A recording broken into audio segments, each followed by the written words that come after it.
Yes, I am actually here. More disorganized than usual. Hey, Heine, how you going, man?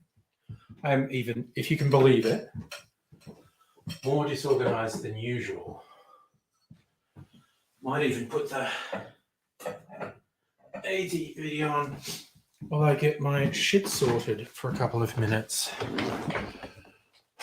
Let me actually get that. Oh no, wait, I won't do that. I'll do this.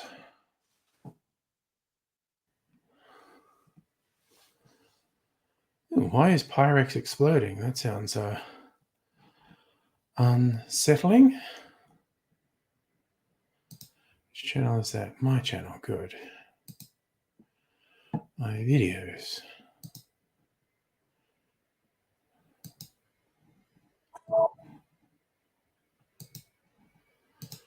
All right. Hey, Justin. I'm glad you're excellent, Heine. That's excellent news. I am, again, I'm so disorganized. I am going to go out and get it. You know, I might actually just put AIDS apocalypse warning video up for a couple of minutes while I get a couple more things ready. And then I'm probably going to shoot a video. But it's what I'm trying to make fun. So it might be fun to watch me making it. That's my theory. Let me see. Share screen. AIDS zombie apocalypse intermission. 182 views, most of them me. Did anyone comment on it? No one but Frank, fair enough.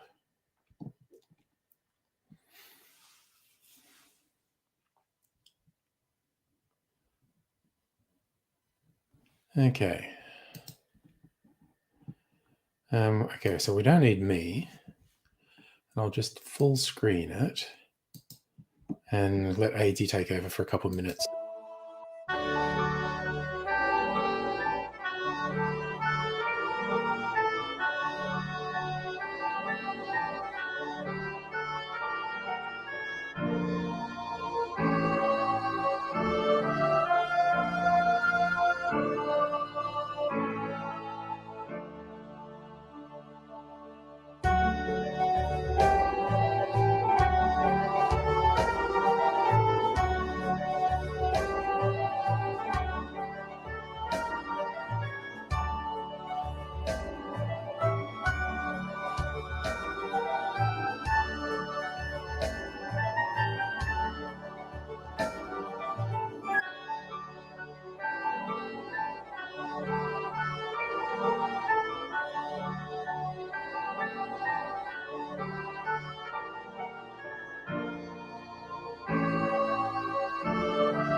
I just wanted his head to fall off. I was going to wait for his head to fall off. And I'm back. And now I'm going to try and get myself started with this little random, which I guess traditionally would mean putting chicken in charge. Going to look something up.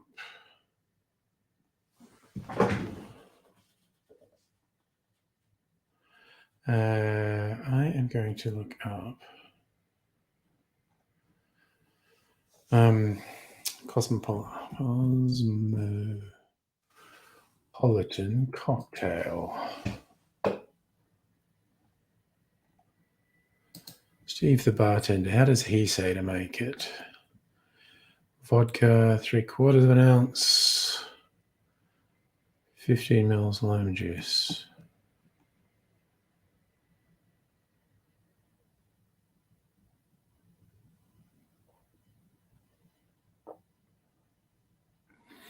Okay, that's one recipe.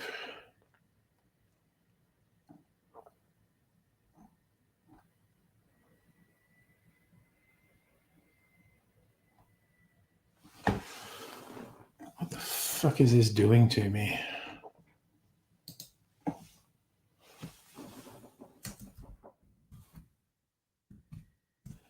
You fucking suck.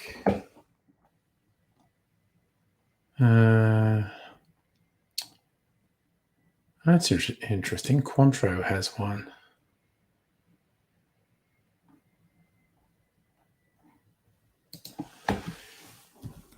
I'll look up a few of my go-tos. See what variations they say about a cosmopolitan. Okay. What's this one? 1.5 ounces, 3/4, half ounce. Okay.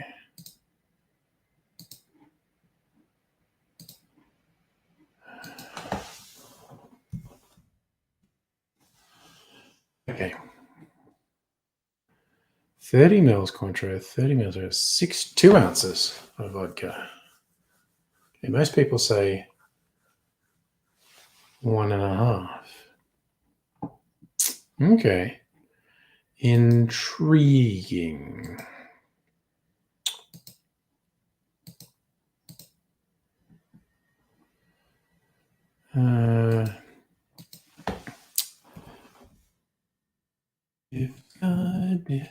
What undoubtedly fiddly configuration is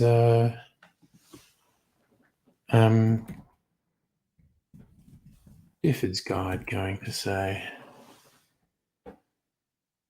Cosmopolitan. Dale de Groff's recipe. 1.5 ounces, half an ounce of triple sec, 1 ounce of cranberry juice, 1/4 ounce of lime juice.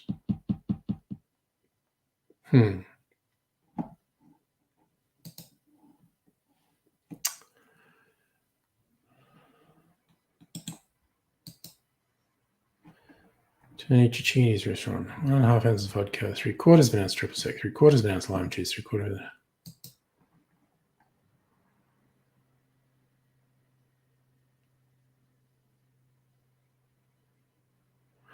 half an ounce of lime juice.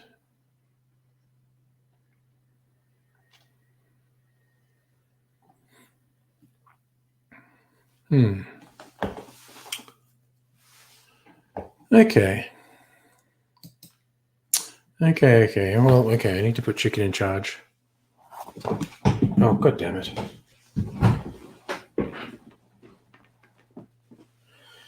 You're not impressing me with your ability to be in charge, chicken. You keep dropping the bloody thingy.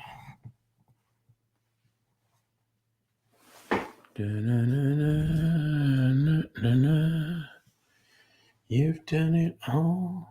What are you doing, chicken? Hold it together, god damn it.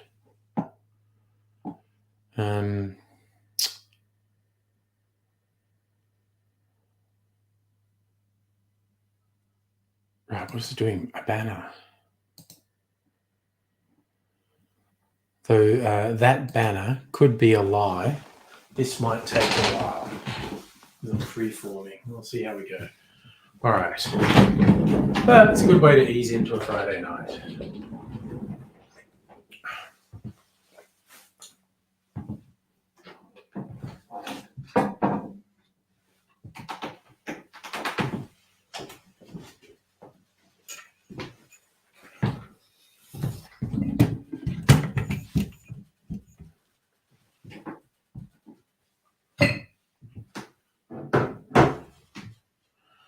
Let's see, that goes there. Let's get this one. Oh, wait, I need to delete the files that are on here.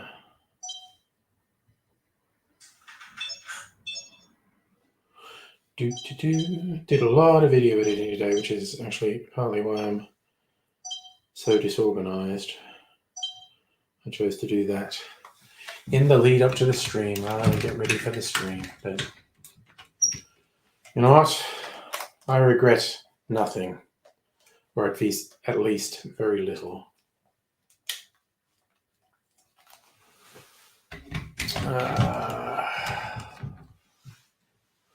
Right, so that's ready.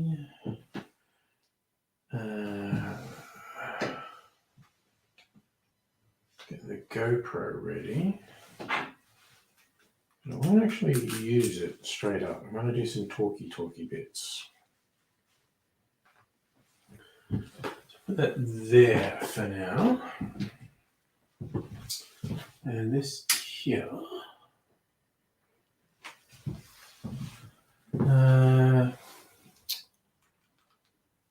Let's see how we go. Creaky floorboards.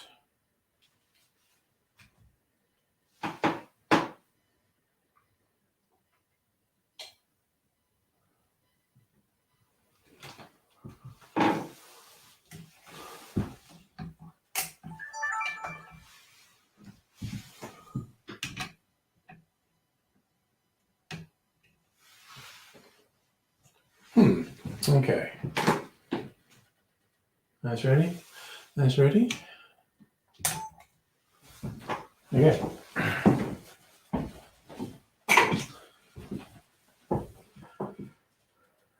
Sorry, just you guys see, I just want to I want me to be seen. It was ridiculous. I'm directly behind Chicken in Charge there.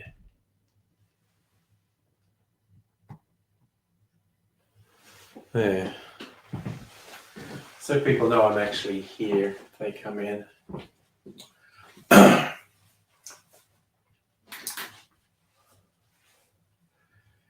G'day, cocktail lovers. You find me on a Friday night in an adventurous mood, in a challenge-accepted mood, basically. I got a comment on a video from someone who I've not seen comment before, and they said, hey, I had this drink I really liked at a local bar, and I'm trying to work out what the recipe is. Can you work it out for me and make it for me? So I thought, yeah, let's do that. That seems like a fun thing to do.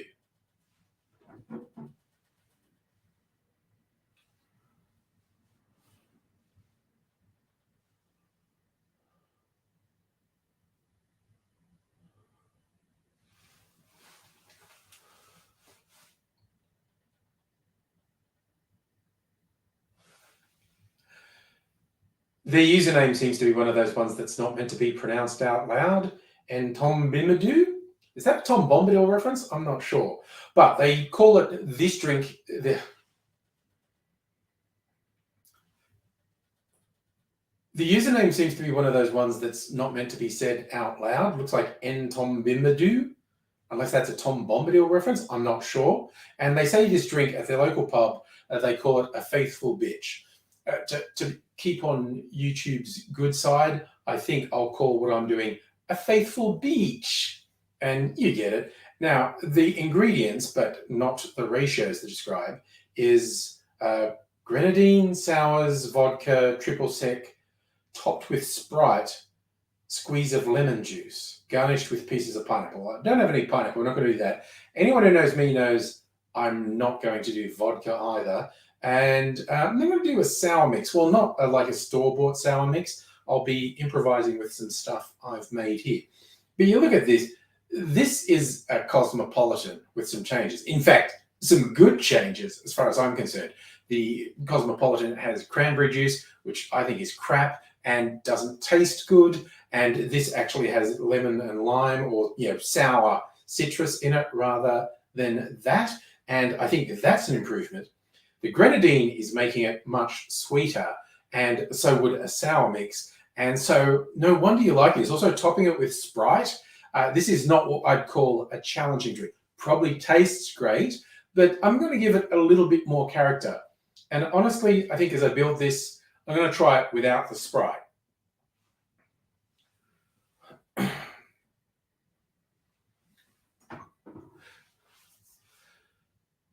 Don't worry, I'll add the Sprite too. That will be to compare. But I'm going to try it first without the Sprite. I think it will be a decent drink.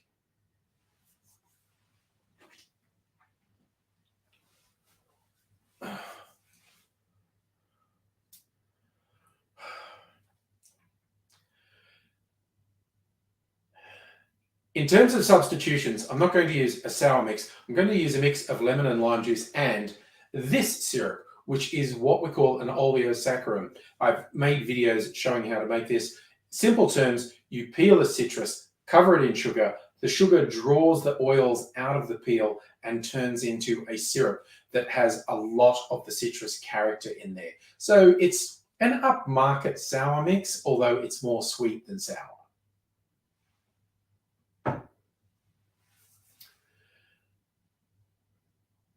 And given this is essentially a variation on a Cosmopolitan, belongs to a family of cocktails known as the Daisy, for those who want to learn something. The most popular of the Daisies is the Margarita. My favorite is the Sidecar. It's basically a sour that's modified with a liqueur. In this case, a triple sec or an orange liqueur. So no wonder this works for you, because it's an established formula with a few tweaks, and with the Sprite added in. Like I said, going to be a very easy drinking drink.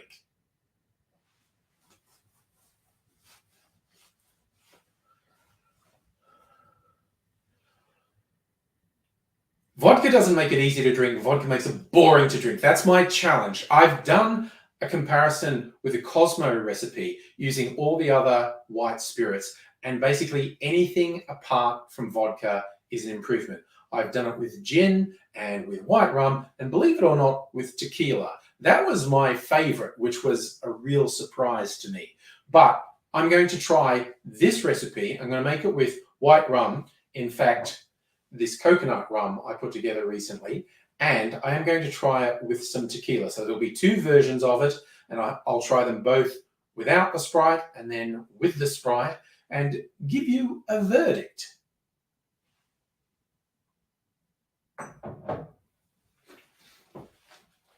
All right. Pause. Pause for effect. Okay. Still going with this. This will take a while.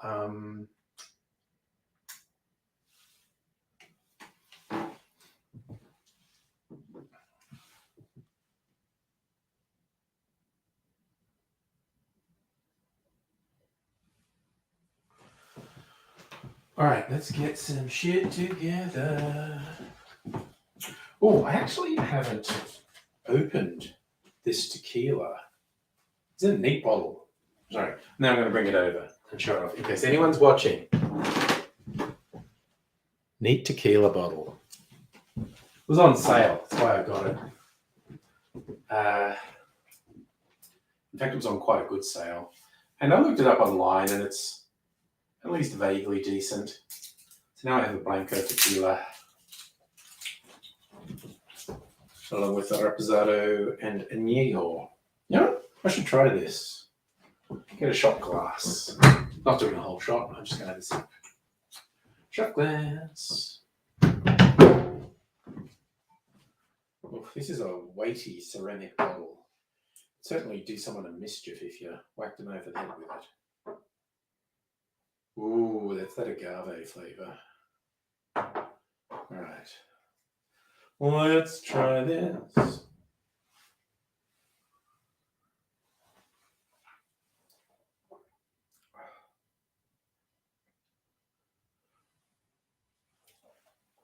That's not bad at all.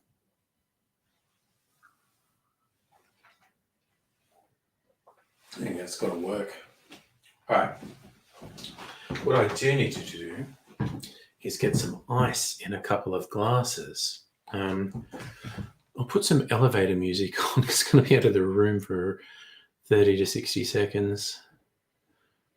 Dance pop, why not?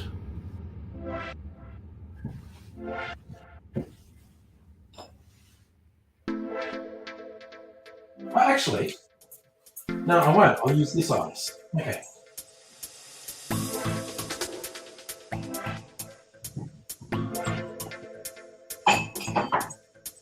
I won't leave the room. I'll turn the elevator music off. All right. But I will now make the drink. Got white rum. I'm going to get orange liqueur. Oh man, I probably have to get some more. Do I have Salerno in here?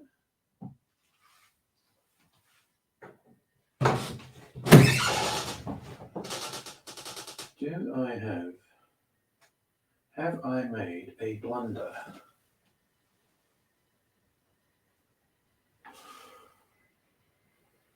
Tangelo Cello. I might have made a blunder here. I allowed myself to run out of orange liqueur.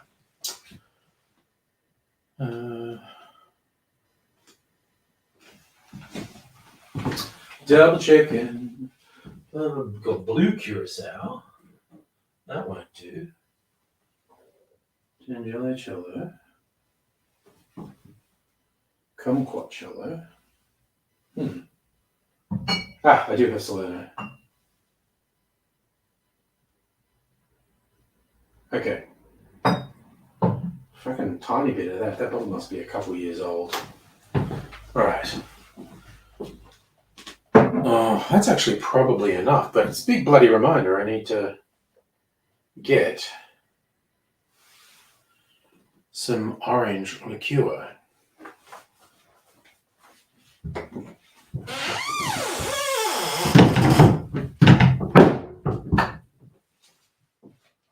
Okay. So we've got tequila, white rum,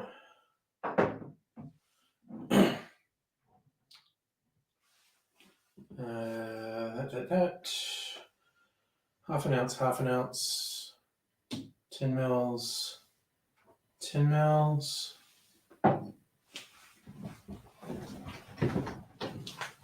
Wait a second. Double checking this recipe.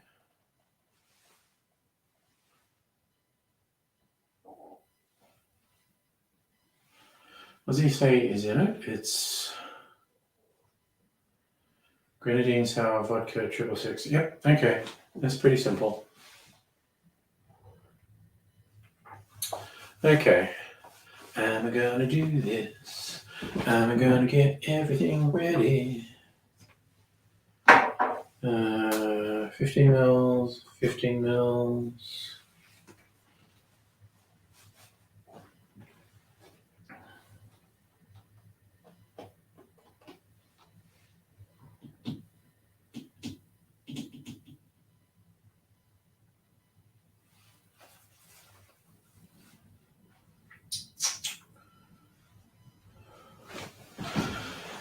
Hang up, help's on the way.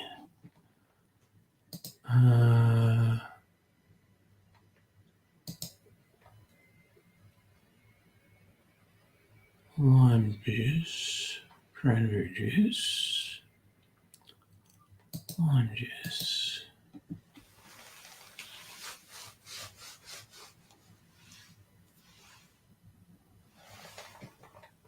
All right.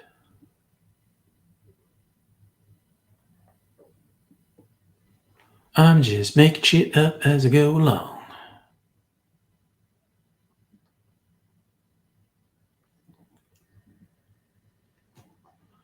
1 ounce, 1 ounce, I'll do 1.5 3/4. That's what we'll do.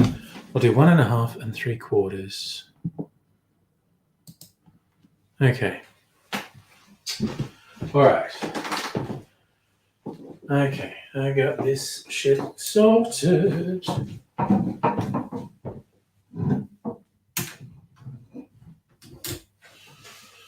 Bring this over here, and we'll just roll with it. This. Take this lid off.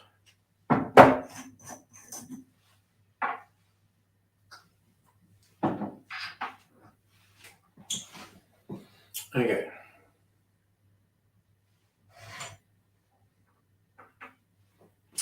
Get the glass out. We're gonna do this.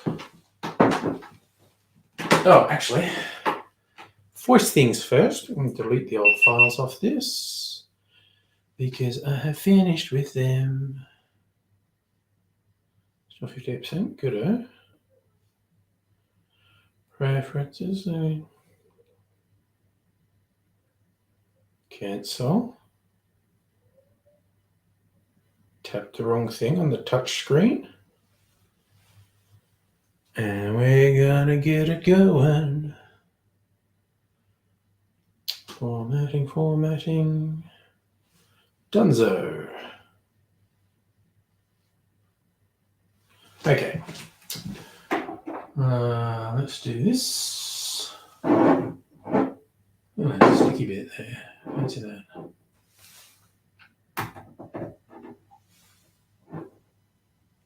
All right. Let's do 1.5 ounces. And 3/4 of an ounce.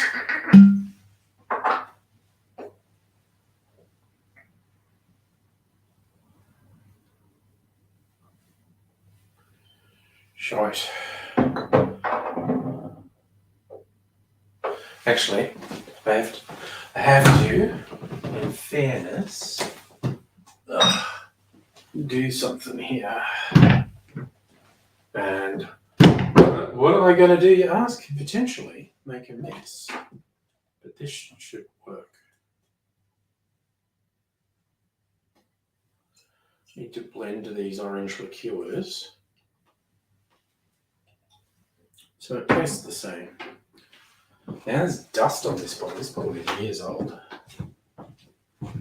One for the recycling. Right. And pour this back in.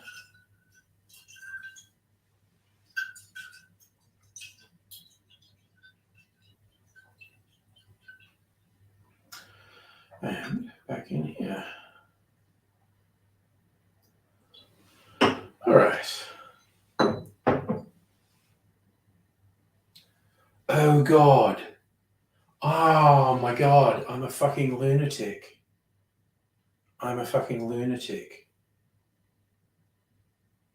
Shite. I did that backwards. Okay. Now I'm going to have to... Oh.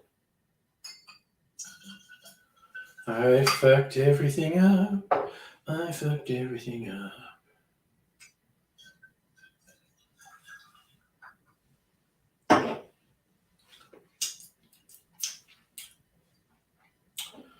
What a ridiculous individual I am.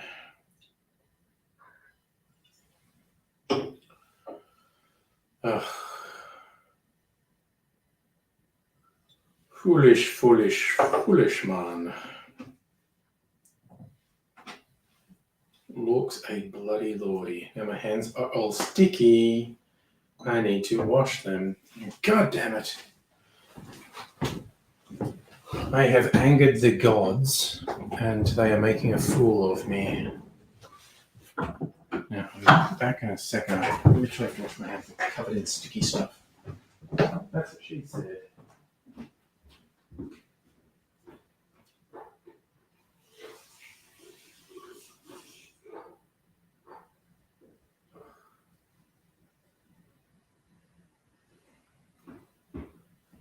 Alright.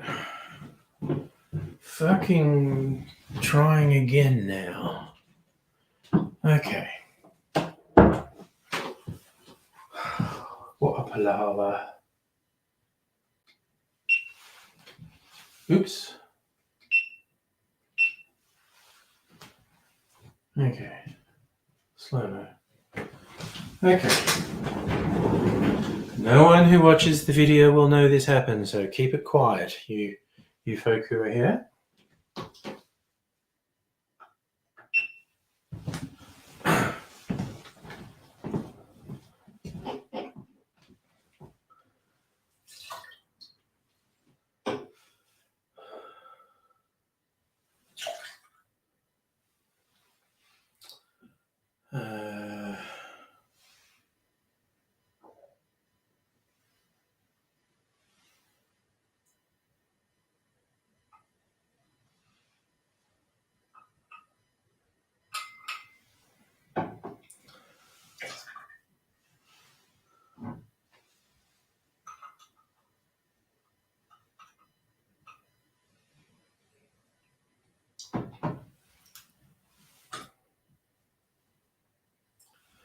Okay. Evidence of lemon juice.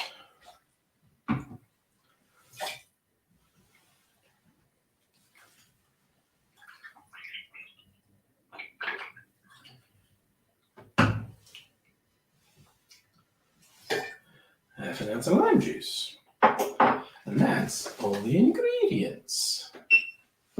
Now, gonna add ice.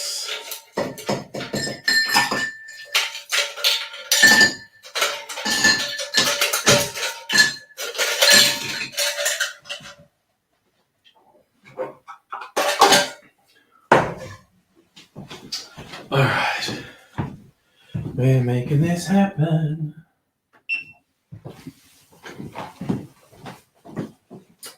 Okay, time to do the shaky shake. Careful if you're wearing headphones.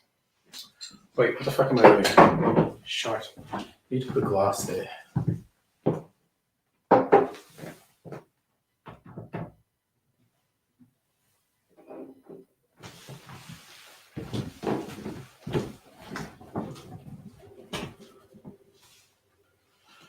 Okay.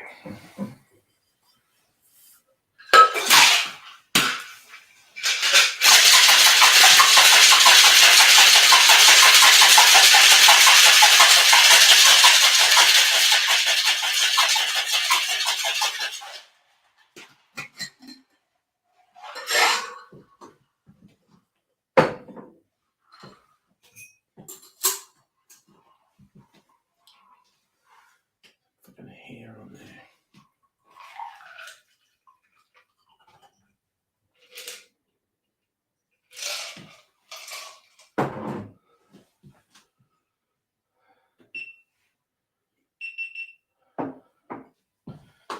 And I don't think I will record the other one. I will just do this. Okay. You. 1.5 ounces.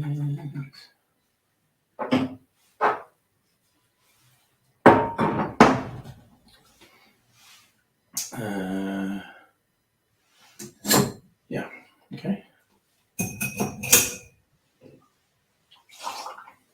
And 3/4 ounce of this.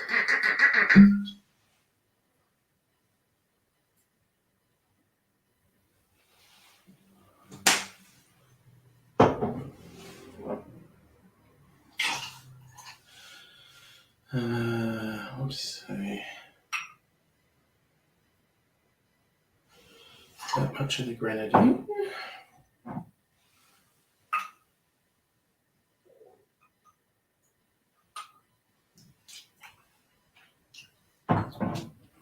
That much into the sour mix.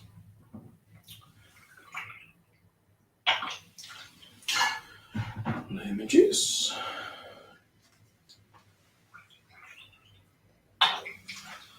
Lime juice.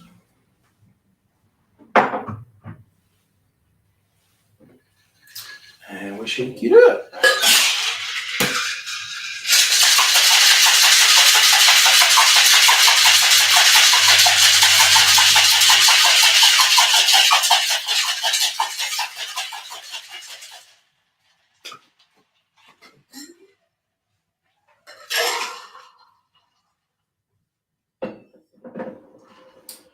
And we'll strain this out.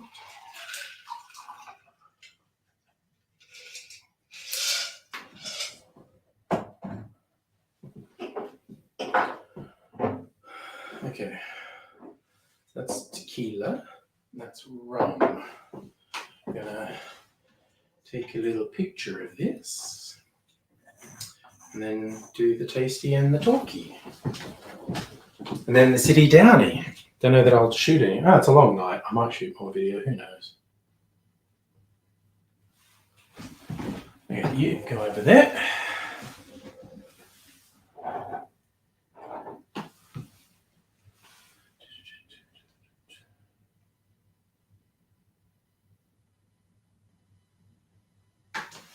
Okay. Oof. Okay. Now, move this over here. Just the lighting. I'm ready for my close-up, Mr. DeMille.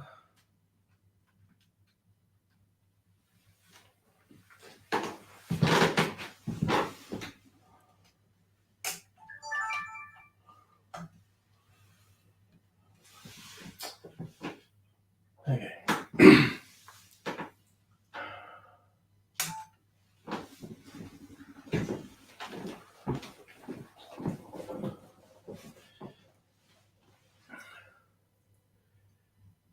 Here's the recipe I'm going to try.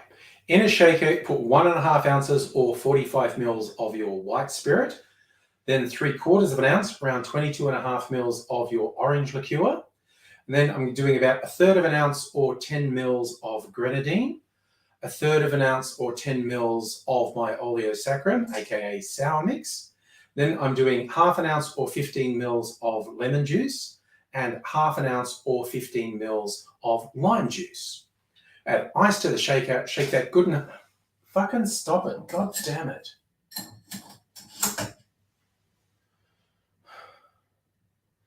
Add ice to the shaker, shake that good and hard for 10 or 15 seconds to chill and dilute the drink. And then I'm straining that into a rocks glass.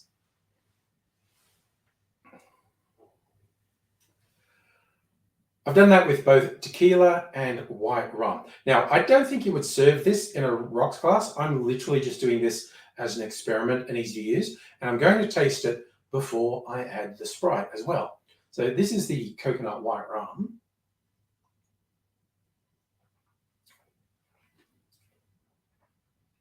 I tell you what, that's not bad at all. Better than a Cosmopolitan. And this is the tequila one.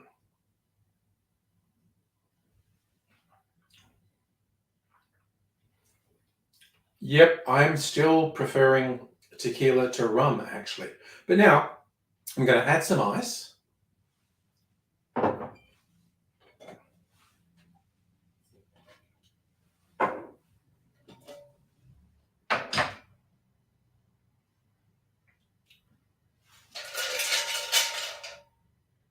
Going to add some ice.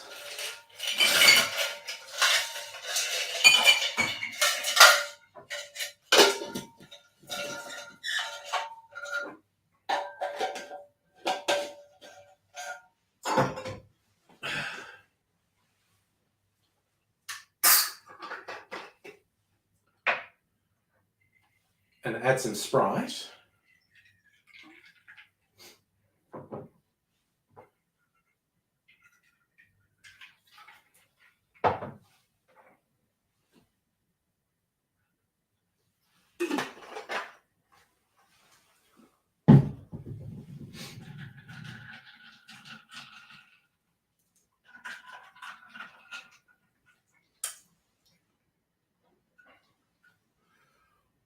what I suspect in the pub, this was probably served in a taller glass with even more ice and more Sprite.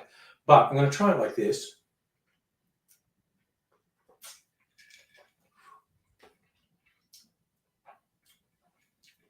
You know what? That's not bad. I don't often have drinks with a mixer in them. This is the tequila one.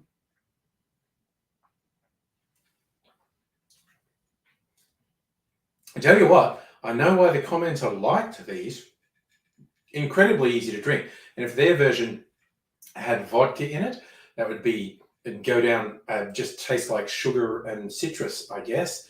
But I thoroughly recommend, if you wanted to try this, don't use vodka. But anyone who watches me regularly knows I'm just going to say that all the time.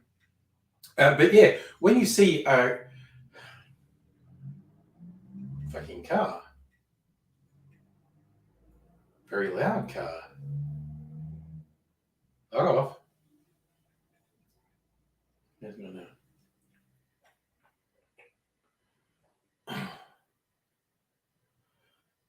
When you see a recipe, when you see ingredients in a drink in a bar, but they don't tell you the ratios, what you want to do to decipher it at home is look at the type of drink it is.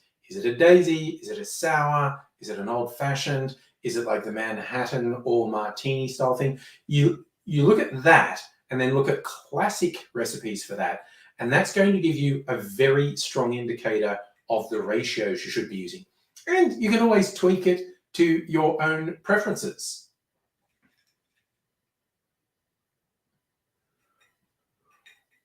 What else is a home bar for if not to make things to your own preference? And I'm just going to throw in, I've been doing a disturbing amount of double fisting in videos recently, and I'm doing it again. Somebody stop me. Or not, don't stop me. I'm going to enjoy these. And I hope you're enjoying whatever you're drinking, whatever you're doing, wherever you are. Please take care. Please come back again. And until I do see you again, cheers. Dun, dun, dun. All right, now I can sit down for a while. Get some things out of the way. Turn some things off. And off.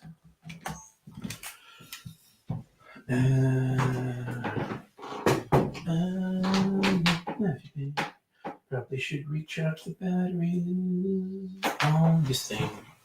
And turn this light off. May or may not switch it on again tonight. You know what? I gotta go and wash my hands again. Quite honestly. Hello, Megaleech. Right, I'm gonna leave the chicken in charge for like 15 seconds. I just have to go and wash my hands. They're sticky.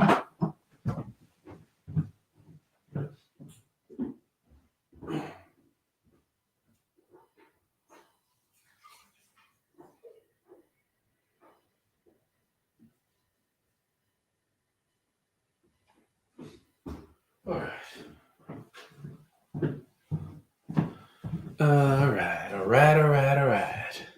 Now I'm sitting down. And chicken in charge can take a break, because I'm in charge now. These are pretty lightweight drinks for you. Not alcohol content-wise, actually. There's a decent amount of alcohol in them. Just in terms of boldness of flavor, these are pretty lightweight for me.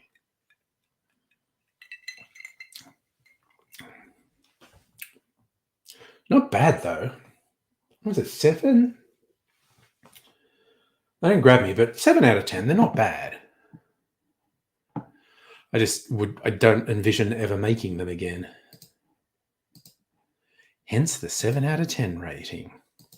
I mean, for my tastes, probably less citrus. I think for many people, that's the right amount of citrus. So these fucking cars going up this, it's Friday night, but this is not a thoroughfare. Why are loud cars going up the street? What is it all about? It's really weird. Sours used to be my favorite drink. And now, broadly, if I'm making my own, I put about half the amount of citrus that's recommended.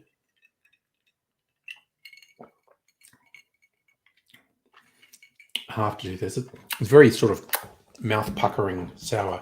Bingo happening. If you want it to happen. I don't control bingo. There's not that many people here yet either. I don't even know what the link to the bingo cards is. That all happened without me. Where's my peeler?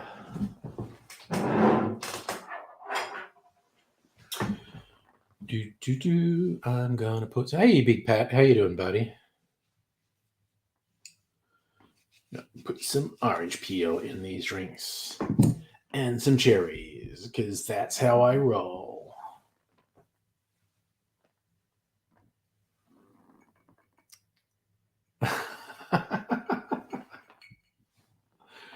Megaleech playing catch-ups. Wow, I've actually been going 48 minutes.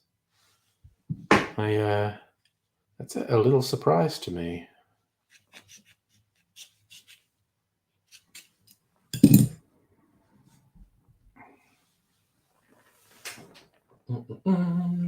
I just remembered something else I need to do. I don't have skewers for cherries. All right. I don't know. I might be 30 seconds. I'll put chicken in charge back. And play some elevator music while I go out and find some things. Feeding the ducks, even though it's a chicken. She's a chicken?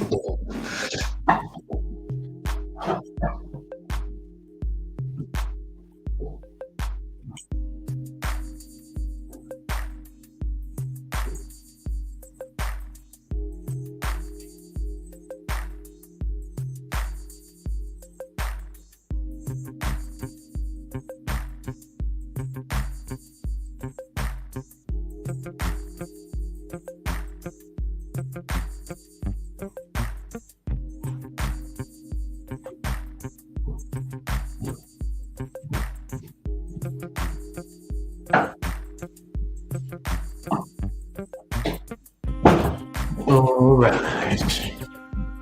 Push the elevator music off. Move chicken in charge over there. And I'm back.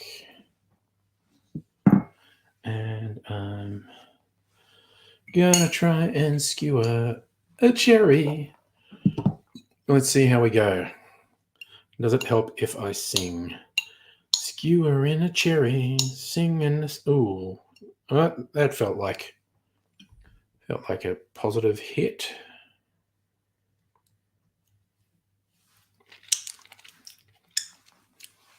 Was it the Shakespearean line? A hit, a palpable hit.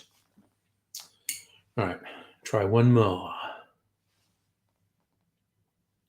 Stab. Ooh, first go.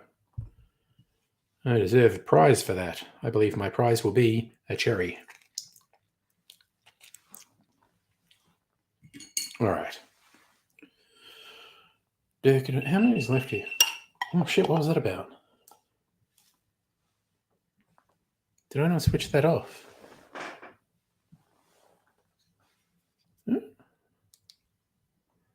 What's all that about? What's all that about? 44%. All right. I could potentially use that again tonight. But I will have to charge it tomorrow. Tomorrow. I'll charge it tomorrow. Bet you didn't think I knew songs from Annie.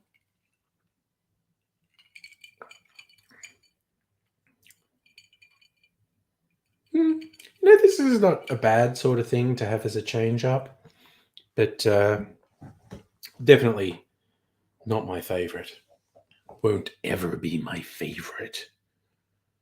But I do like to change things up. All right, now I can close a whole fucking bunch of these windows. Trello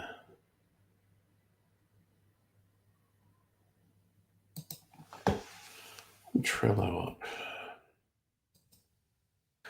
The tasks.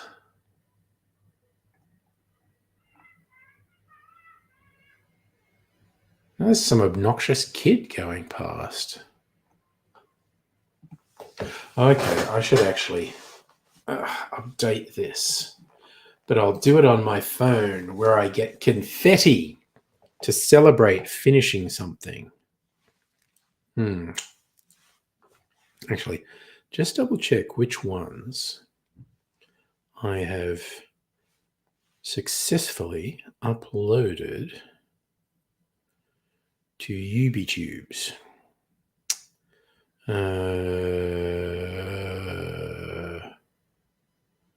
Premium benefits.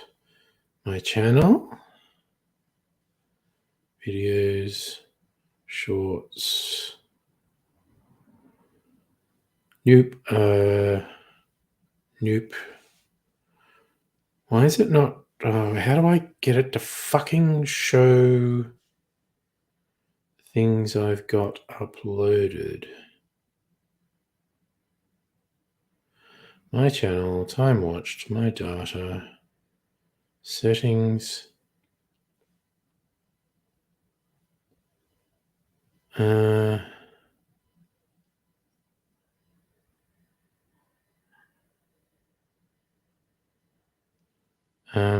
Yeah, I got 900 subscribers today, by the way.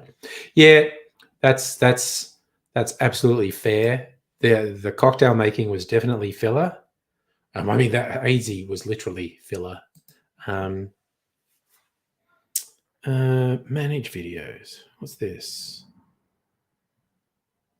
Yes, that's what I wanted. Okay, so Smokey, the OG, the Buser, Ice Balls, 19th century. Okay. I'm just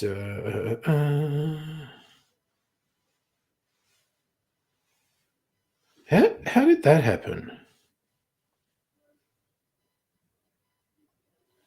Clear. All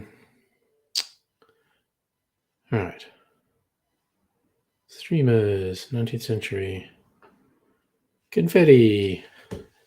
Show you again why I do this. You can see my phone. Okay, so I move it from doing to done, and I get streamers. Oh my god, what did I do then?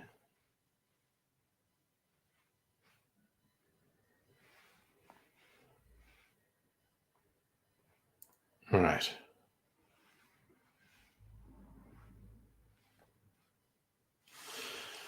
Okay. So yes, chilling out.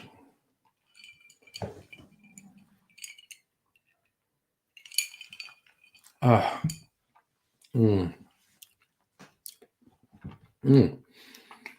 The lime's really coming through. That real sort of feels like it's drying your mouth out that you get with lime juice, which is, of course, counterintuitive because it's liquid. It's not drying your mouth out, but the what are the acids in that? Citric acid and God, I've got a little bloody packet of it for making super juice. Brain no worky.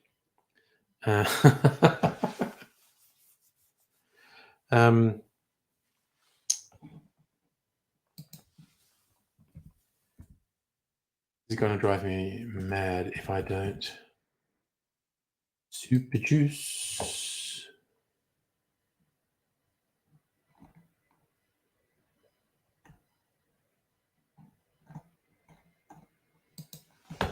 Malik. Sorry.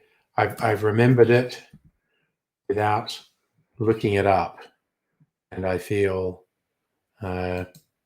special that I remembered it was malic acid. Apparently, it's the malic acid in lime juice that makes it feel like it's drying your mouth out. Trivia. you can learn things. You're going to learn things about drinks. Low bar for learning things, but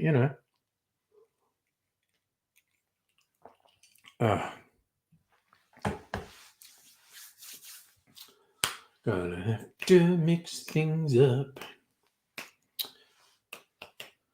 and have something that's not so sweet or sour. Old fashioned. Oh, martini. I updated my freezer martini. Let's see if I notice a difference in taste. Because that's always good.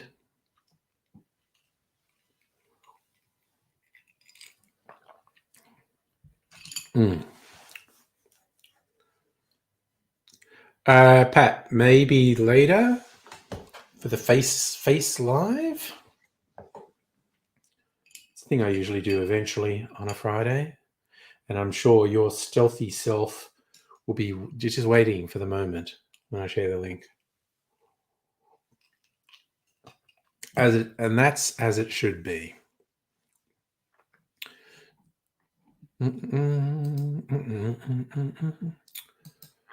Off we go into the wild blue yonder, seeing if there's any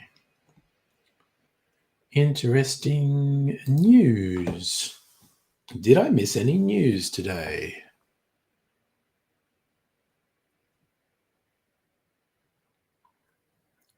Ugh.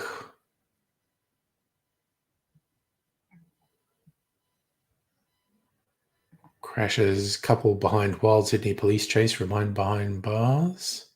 Did see video of that. That went on for ages. You don't get that very often in Australia. A very drawn out high speed chase.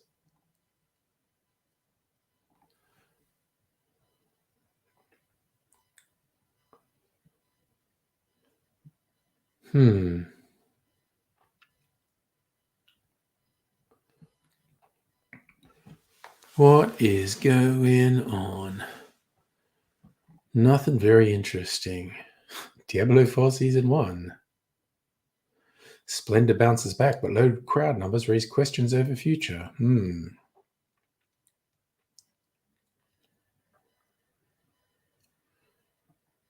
Nolan says Oppenheimer is a warning to the world on AI. Fucking magical thinking. Annoys me.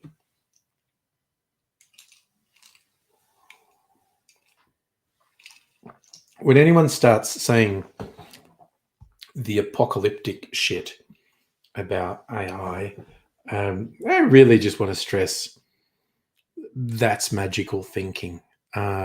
Reality doesn't support what you're saying. I'm not saying it's impossible. I would say it's possible.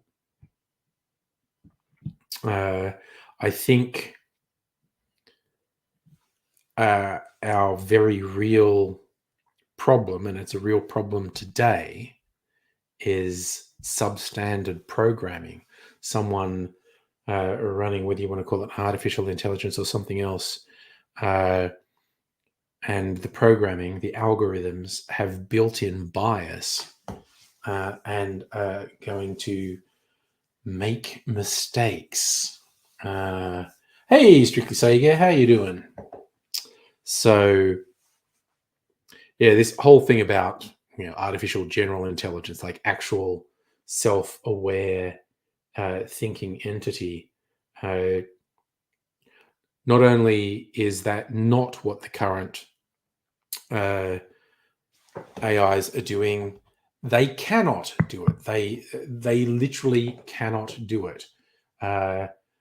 They have proven to be able to do very complex tasks and even surprise the people who programmed them with how they achieve some goals. But the key thing is they don't want to do anything because they don't actually understand anything. They don't know anything.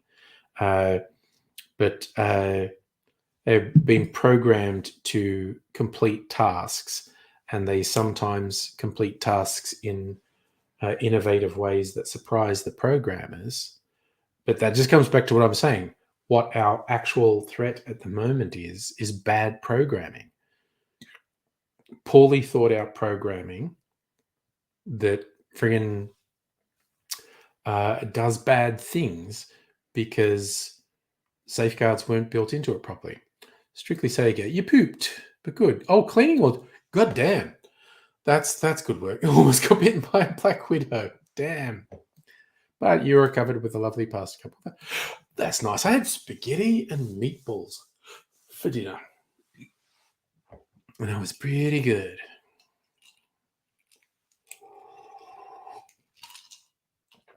I was pretty happy with the spaghetti and meatballs, quite honestly, from the good folk at Light and Easy.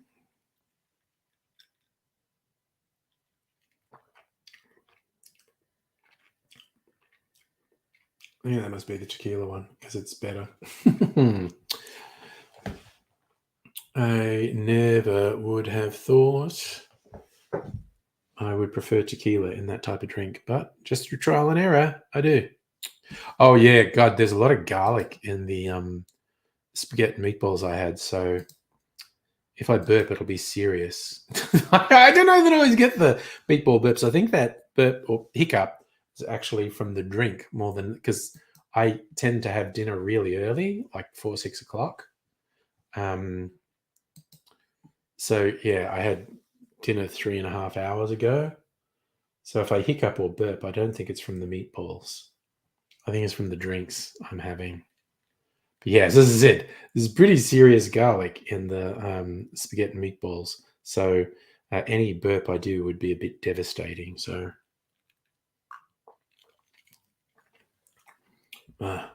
menace to society. Oh yes, Gmail is killing inactive accounts.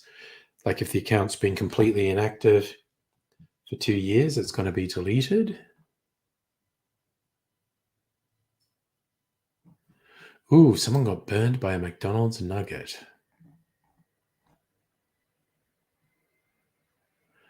South Florida jury awarded US $800,000 in damages to a little girl who received second-degree burns when a hot chicken McNugget fell on her leg as her mother pulled away. So she was 4 when she was burned in 2019. They were seeking $22 million in damages. Jurors deliberated for less than 2 hours.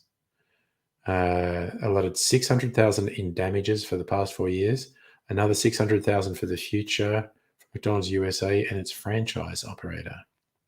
Separate jury in May decided companies and franchise owner were liable for the injury.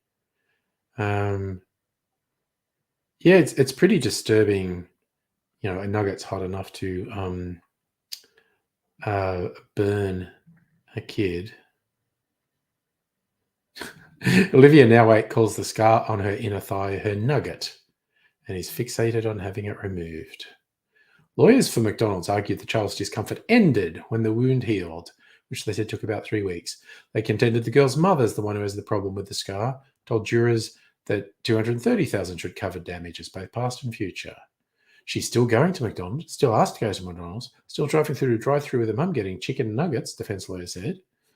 She's not bothered by the injury. This is all the mum. Defense lawyers declined to speak after the verdict.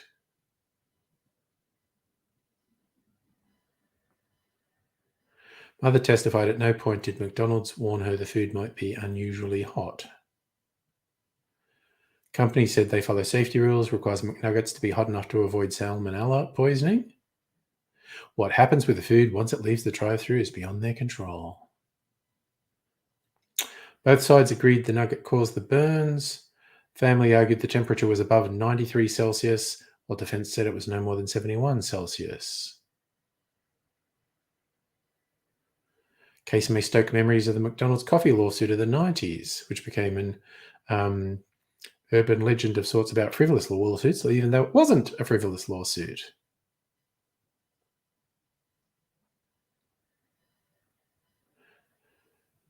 woman was awarded $4 million in damages when she was burned by coffee. She suffered third-degree burns and spent more than a week in hospital. And I believe she was actually fucked over with settlement as well. I never actually really got it. That's an interesting point about the Gmail thing. If they kill derelict accounts, does that make that account name available again? You have Charlie Butters as your email name. I actually have my real name. I got Gmail when you had to have an invite from someone. Yeah, no, that lady, her legs, crotch, and butt were severely burned, and yes, it became this because the coffee was dangerously hot.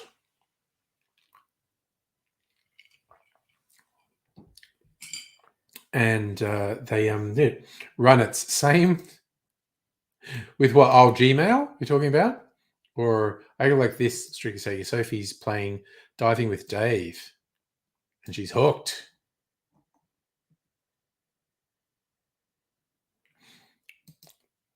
Oh yeah, have I ever had a really silly? Not one I'd use for work. My old Yahoo account. I thought I was being clever with wordplay. I had the username Ambient Cacophony. Ambient sort of being quiet or background, cacophony meaning loud and raucous.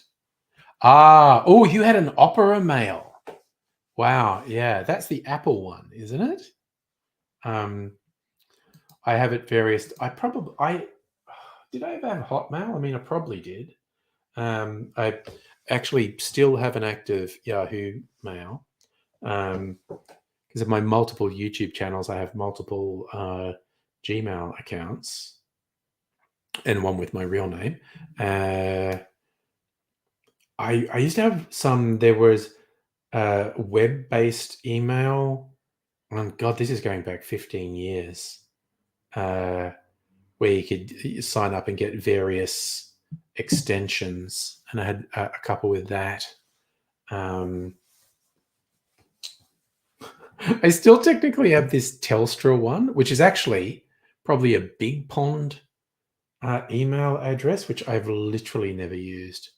So fuck me, who knows? Maybe, maybe there would be emails waiting for me in that account because I've had internet with Telstra for a very long time.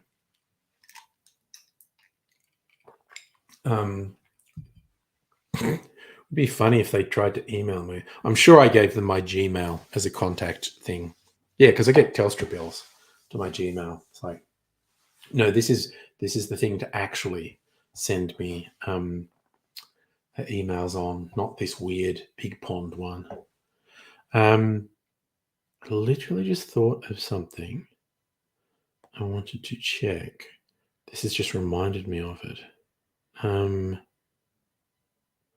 Oh, damn. Okay, that's one thing. But I literally wanted to check something with my bank. Yes, that time I won the lotto, they sent an email to my Big Pond account. It's still waiting for me to claim it. Wouldn't that be a thing? No.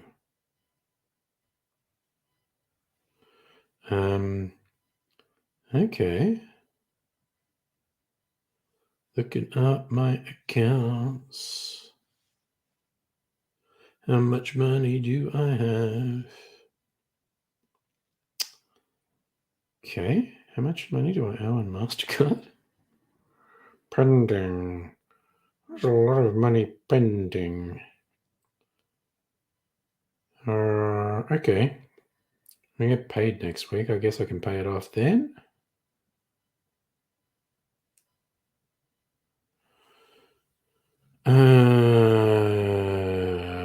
Wednesday's payday. I'm just looking. This is scintillating content as I look up my bank account.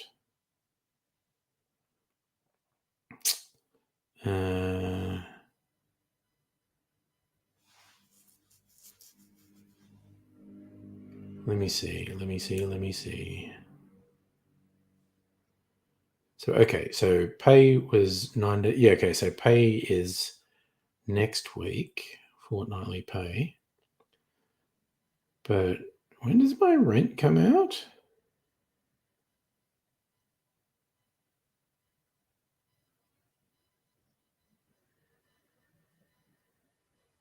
Wait. When did my rent come out? How broke am I is my big question. Do salary. Debit. This is all very scintillating, isn't it?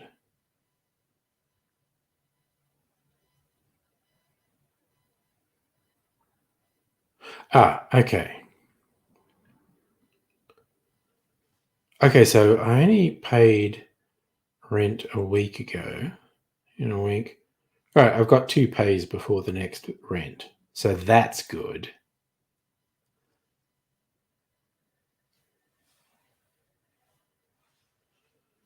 All right.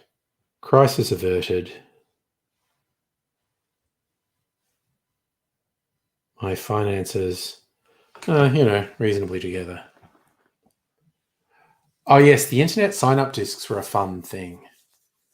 Did Big Pond really have one with the Greg the Stop sign video? That's weird. That is very weird. That is a weird thing for them to have done. Not the most outrageous TISM song, but it's got lots of stuff about drugs and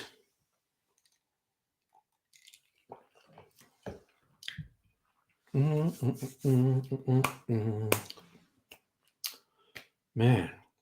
Yeah, well, that's a really good drink if you want that sort of tart edge. Sorry, it's because this is my ex-girlfriend. She had a tart edge. Behave. That's me talking to myself, telling me to behave.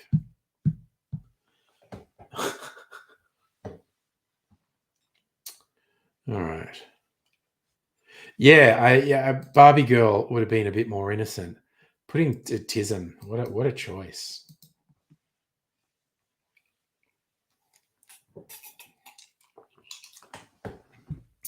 Still, they didn't go with "He'll Never Be an Old Man" River.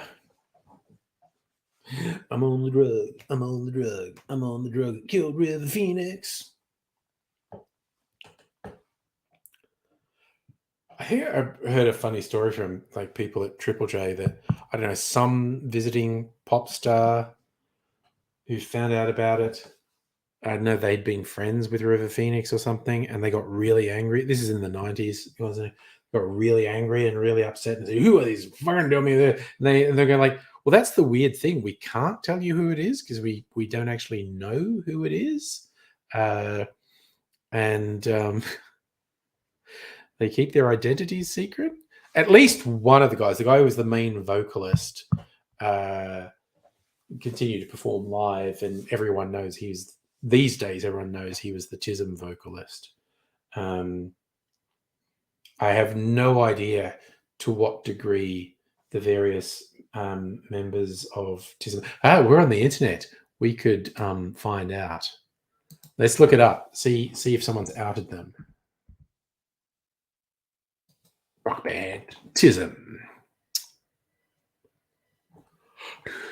Okay, what does Wiki? That's him, Damien Cowell. That's who I was thinking of.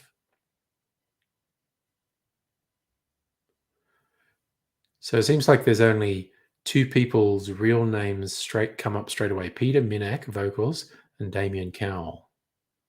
What I love is that Damien Cowell's in his 60s now, so it looks very out of place. Acronym of This Is Serious Mum. Labels. Oh God, the actual character names: Ron Hitler Barassi, Humphrey B. Flaubert, Jock Cheese, Eugene Delahospan, John St. Penis, Les Miserables, Vladimir Lennon McCartney, Genre Be Good, Leek Van Vlalen, Johnson Penis. That's another one. Oh, okay. There've been two different. They're saying there've been two different people use the name Johnson Penis and Les Miserables and Token Black Man. Okay, so Damien Cowell was Humphrey B. Flowerbird. Eugene de la Hoque-Croissman was Eugene Chester. Jock Cheese. Oh, okay, these are all their real names. Jock Cheese was Jack Holt. Ron Hitler Barassi was Peter Minnack.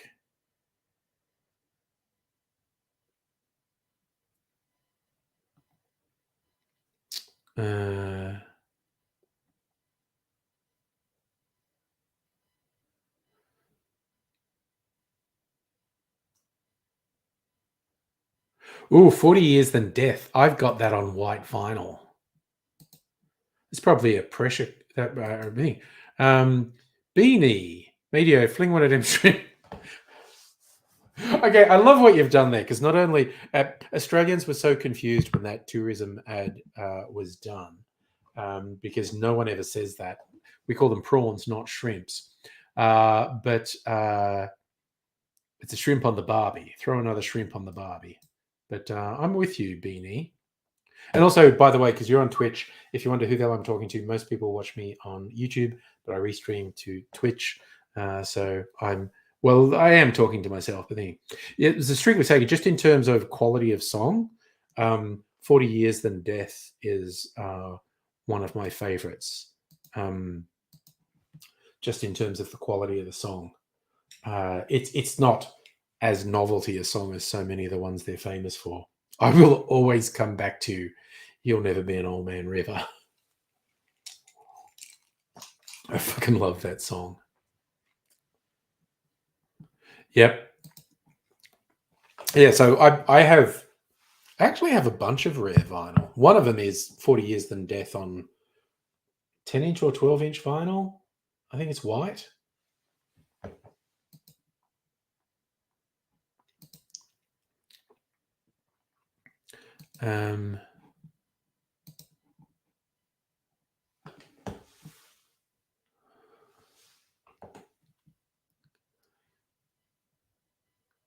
So it's interesting that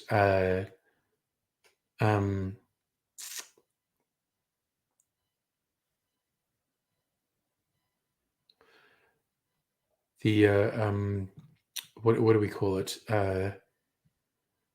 Wikipedia gives most of their real names. Tony Coitus was Token Black Man. Okay.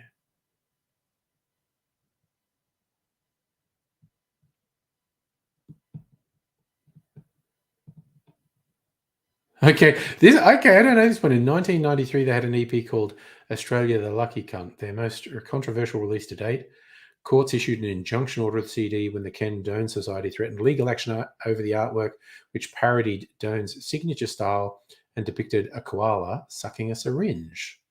The matter was settled for an undisclosed amount of money, fairly close to the amount that Radiohead spends buying On Friends. That's a quote. EP was re-released with a new cover graphic and the title censored due to legal advice.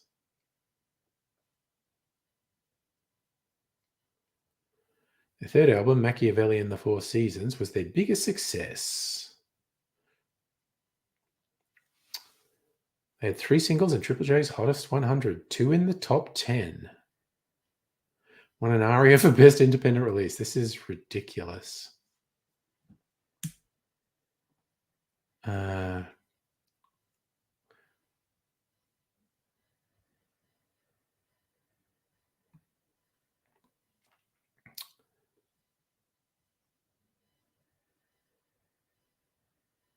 Jesus Christ. When they were in the big day out in 1996, Ron Hitler Barassi was either absent or in a wheelchair due to a detached retina and broken arm caused by a stage dive he did earlier in the tour. Oh my God.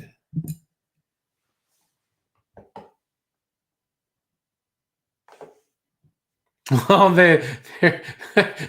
this is an awesome sentence. I remember the name of this album here, www.tism.wanker.com.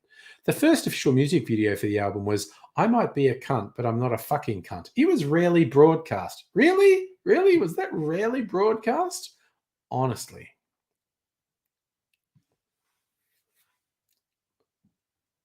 Bruce Ruxton from the RSL wrote a letter of complaint to the record company saying it was dropping Australia's standards through the floor to the proverbial sewer. The letter was published on TISM's website with the singles press release.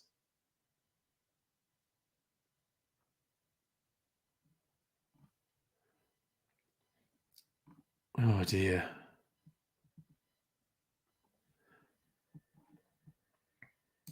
That was such a good sentence.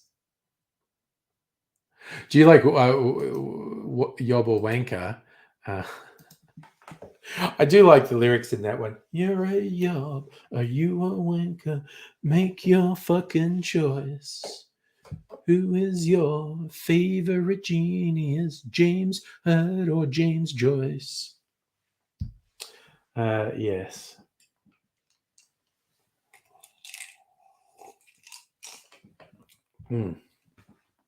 Okie dokie. Hey, Dontron, how are you doing? Having a quiet Friday night. Just wondering, should I make another cocktail video? Maybe?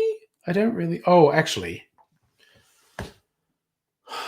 What do I've been meaning for a little while to do a division bell.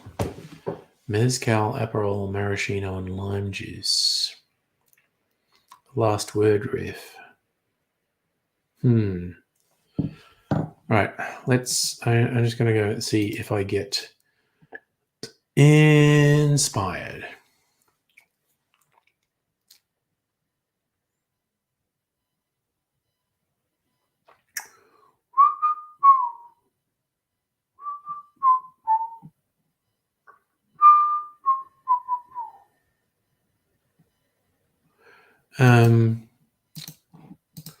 Wait, we're going. Okay. Tifford's Guide often tempts me with things. Negroni frappe. Well, that sounds like shit. A hedgerow, elegantly fruity and citrusy with an enlivening ginger spice. Calvados, apricot brandy, lemon juice, sugar, dry cider, and ginger beer.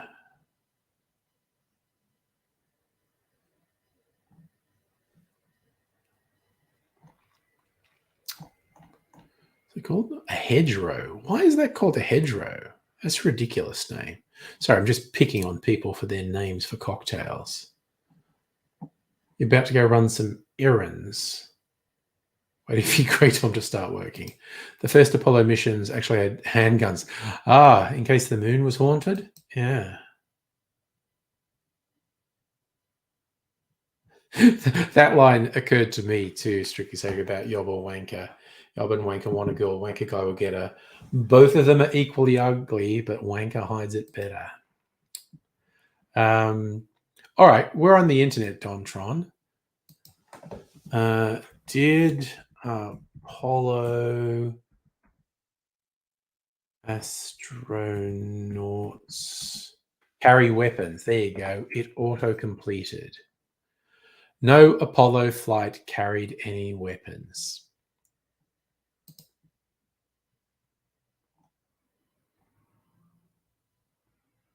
Wait a sec. Gizmodo has ultimate list of weapons astronauts have carried into orbit. A pocket knife. A machete.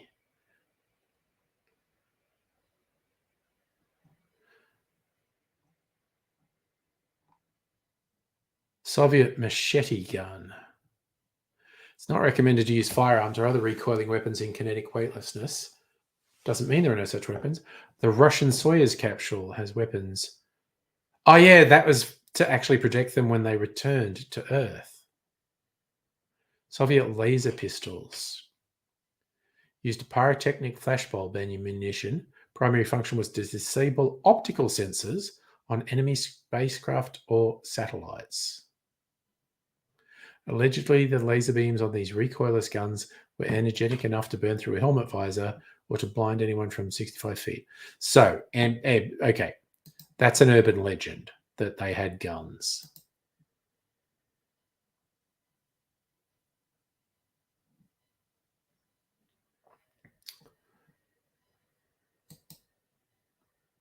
So yeah, that list I saw then is they didn't have guns, but they had bladed weapons in case they landed in the middle of nowhere when they returned to Earth.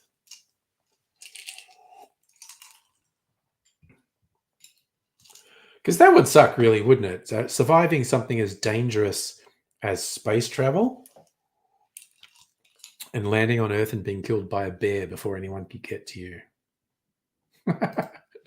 That was another funny one. Everyone has had more sex than me. Dear. I know people didn't take them seriously, but I found them quite enjoyable, to be honest. Good old Tism.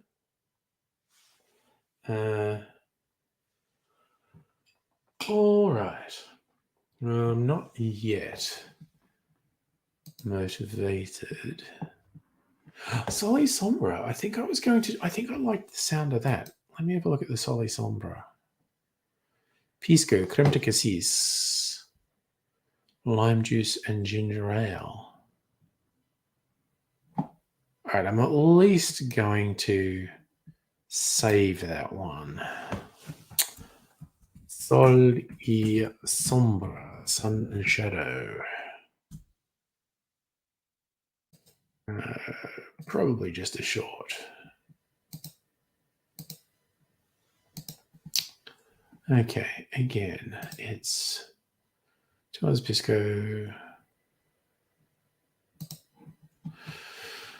2 Oz Pisco on half Oz creme de cassis. Yes. Quarter Oz lime juice.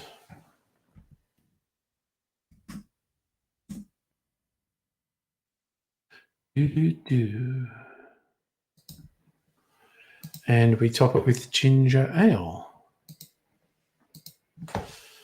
2 Oz ginger ale. And also don't think I'll make that tonight, but I'll save it for another day. I think I'm going to make the hedgerow. Palladio, rose-flavored gin sour made special by the well-judged addition of rhubarb bitters. Well, I don't have rhubarb bitters. I have a lot of bitters. I don't have rhubarb bitters. Ooh. Okay. Yes. Fuck off. Okay, so I'm just telling a website to fuck off. Gin, rose liqueur, lemon juice, sugar syrup, egg, rhubarb, Palladio.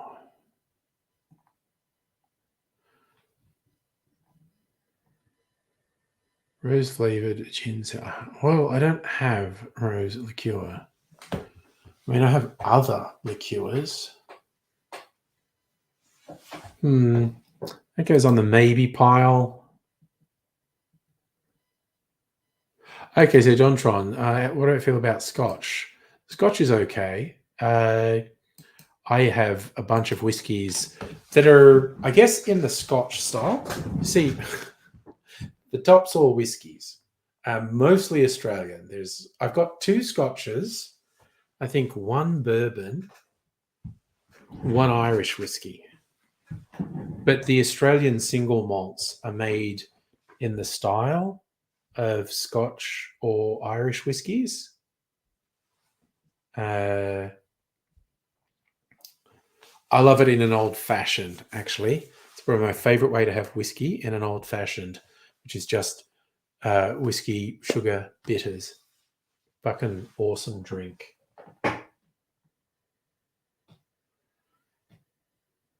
So, oh yeah, you reckon Irish whiskey campaign? It's down to the individual whiskies. Like I did a thing recently because I have so many whiskies. I did a blind tasting of 16 whiskies. I did them in 4 groups of 4, and then sort of picked my favorite out of each group of 4, and they went into the final. And then I tasted those final 4 and picked my favorite.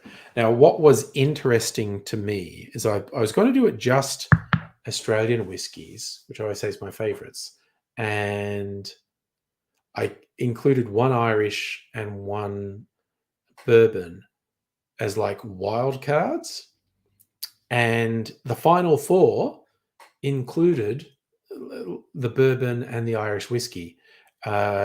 Also, in the final 4 was the cheapest of my Australian whiskies, Starward Twofold. I was kind of relieved the winner was an Australian one that was one of the more special ones. I had a rum barrel-aged single malt from Archie Rose in Sydney.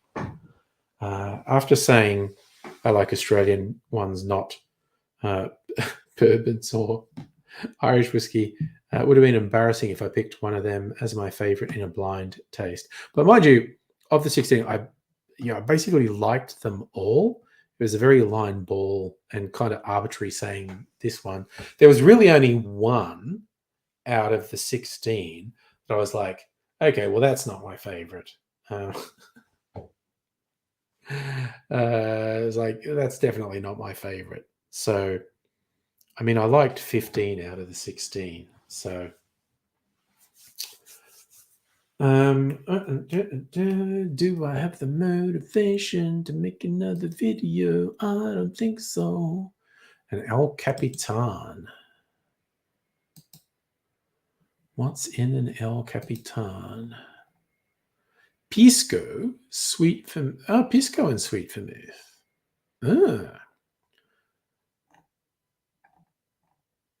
It's like Assat American. Manhattan. Interesting. Almost deserves to be named after a South American city if it's a take on a Manhattan. El Capitan. What's Peru's capital city? Lima? Maybe that's not a great name for a drink. The Lima. Limere. Jameson. Yeah, Jameson's okay. Middle shelf. I have. It maybe counts as top shelf.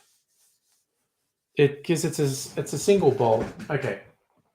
I have to remember what it is. My Irish whiskey. Oh, my Scotch is Talisker 10-year-old single malt. My Irish whiskey is Teeling single malt. 46% ABV. This is middle shelf to leaning on top shelf, I think.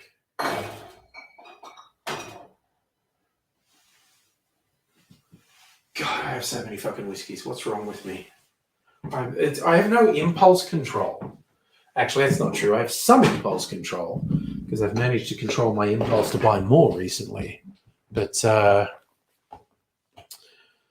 oofed, I got an email from the local distillery, Starward.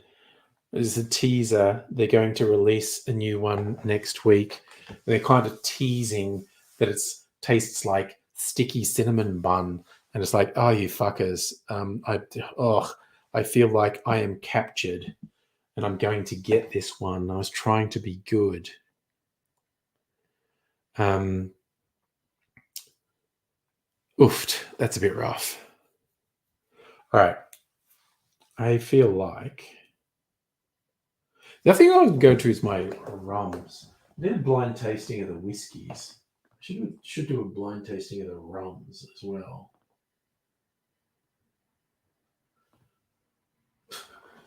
Just one of those phases. I'm looking at all the bottles going, God damn, Why do I buy all these? I'm such a fucking weirdo. Yeah, no, Dontron. Oh, actually, that's just my thing. I want to retry a couple of these. I may make a version. You know what I have to do? I feel like I have to take a loo break. Maybe put chicken in. What will I do? Chicken in charge with some elevator music playing, or replay the AIDS apocalypse video while I disappear for a minute or so. Yeah, not long, only a minute or two. But yes, I could either just put chicken in charge and play some elevator music, or replay the AIDS apocalypse video as the animated zombie AIDS slowly falls to pieces, while video footage of various forms of Armageddon plays in the background, both fictional and real.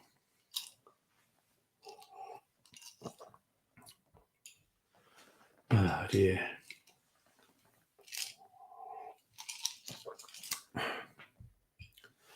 Okay.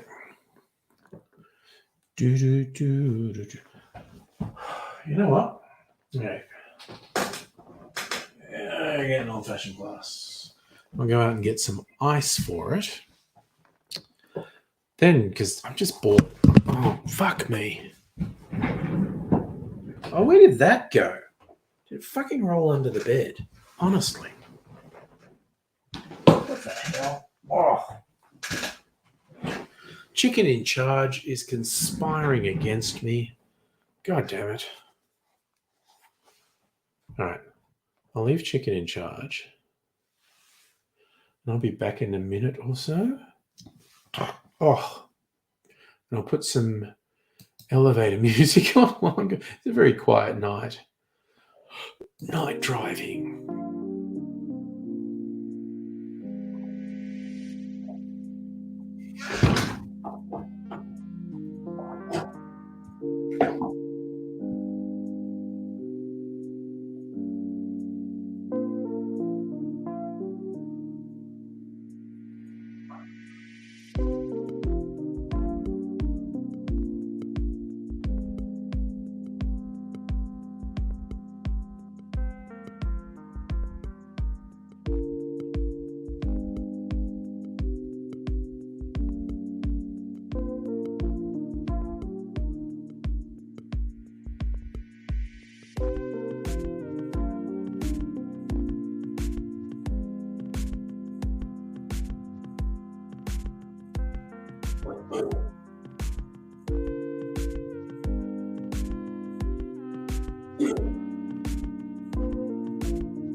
All right.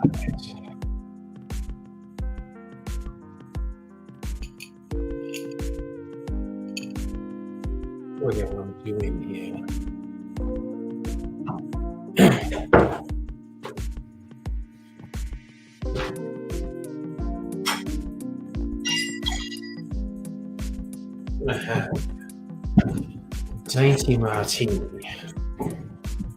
Chicken in charge out of the way. All right. Freezer martini.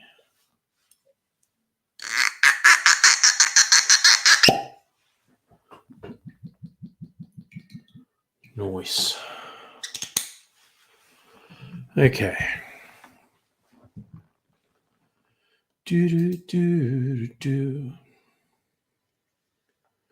Latest incarnation of my freezer martini. Oh man, that's really fucking nice. Definitely dried it out a bit. It was very sweet last night.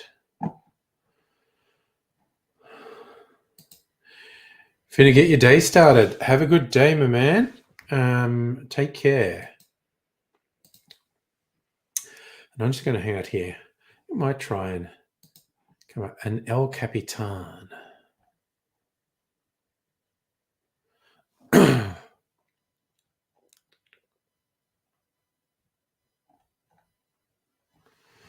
All right. I think I might make that, actually.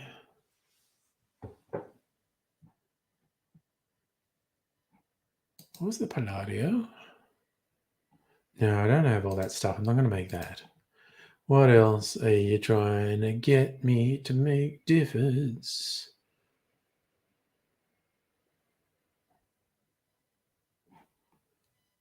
A Misty Martini. Might do El Capitan. Why not make another video tonight? Because it's a quiet night.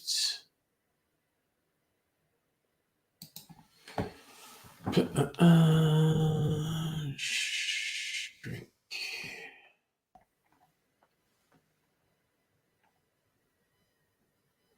Let's go with the Punch Drink website.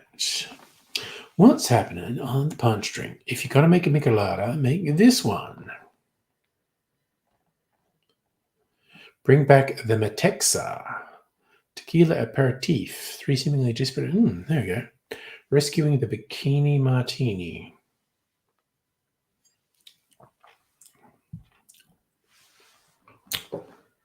Oh man, that's fucking yummy. Master the Island Classics. 6 easy to make Caribbean cocktails.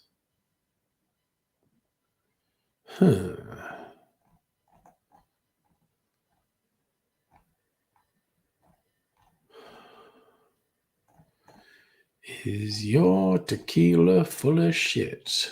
It's a big argument at the moment. Additives in tequila. All right. A Bikini Martini. I mean, that's a fun name for a drink, isn't it? Bikini Martini. Fun, fruity, and in a martini glass.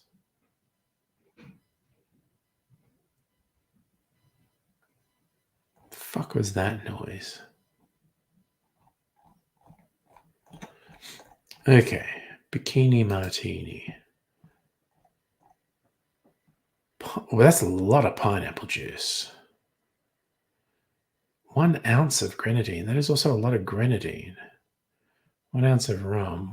Why would you fucking put vodka in it? What sort of fucking moron would do that? 2 ounces of the fucking coconut oil mushroom.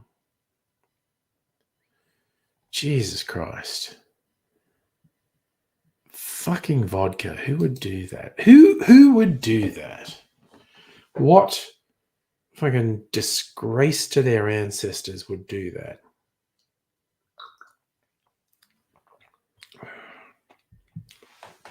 Oh, that's fucking yummy. Honestly, it's a pretty weird martini, my freezer martini. Like a really well-made fresh martini tastes really clean to me. This not so much. But, ooh, I'm going to dirty it up a bit. Because right in front of me is my Japanese bitters, my umami bitters.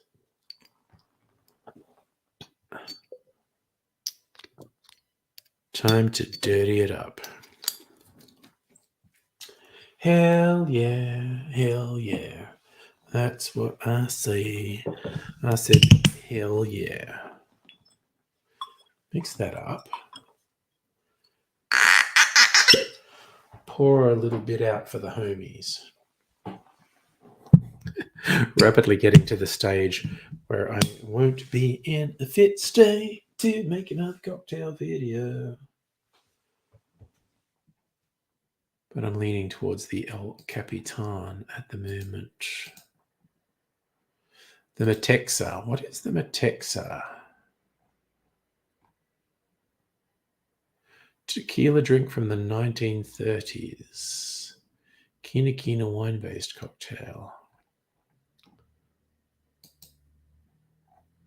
What are they saying? Coqui Americano. Blanco tequila. Swedish punch. Oh god, Swedish punch is a pain in the ass. I made that at one point.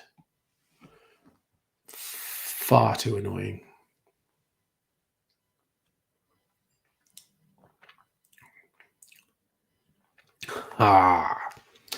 Oh, that's the shit there. Getting dirty. Yeah, boy. That's what we like. We like getting dirty. All right, I should put El Capitan on here. My own version of El Capitan. And I'm going to simplify it and amplify it. Open the card. We make a short. And we're going to do 2 Oz Pisco. 1 Oz Sweet Vermouth. What do they say? A dash of Angostura. 1 dash bitters. Save. All right. I might actually make that. We will see. I will have to go out and get some sweet vermouth if I'm going to do that.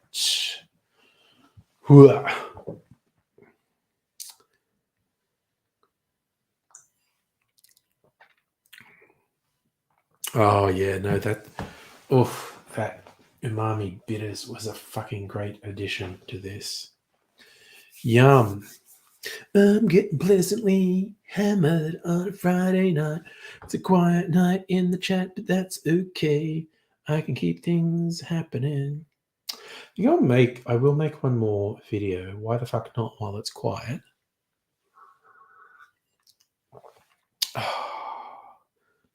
I love these little glasses are so cute. Mini coupes. Coupettes. And that's a really tasty freezy martini. Huh. Okay. Time to think about what is what. All right. I will. Yeah, thanks, Streaky Sayer. Good advice. It's quiet. It's a quiet night. That's okay, Mega Leech. By all means, do things in the background. I will provide you some oral wallpaper while you do stuff. I think I will make this El Capitan, though. Most viewed this week. What is popular on Difford's Guide this week? The penicillin, for some reason, is very popular. Negroni, an all-in. Pornstar Martini.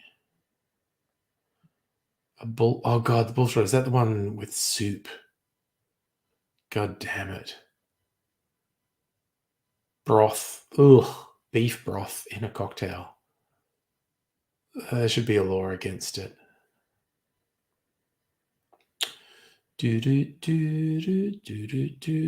Oh, good old Trinidad sour. Maybe made just with all Angostura bitters.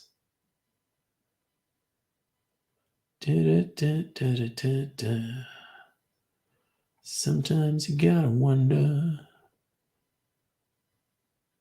So I got Tism songs stuck in my head because of all the talk we had about Tism earlier. I just got to keep doing that. All right.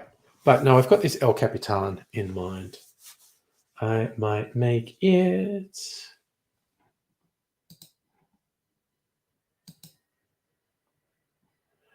All right. So just in a coupe. With my standard garnishes. Okay. I need to get some shit sorted.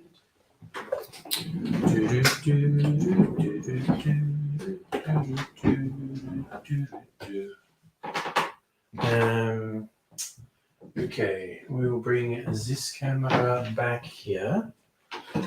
I suppose, for the sake of tradition, I should put Chicken in charge while I do this. And put the banner on. Ooh, Hunters and Collectors. Yes. Let's relive this Gen X music.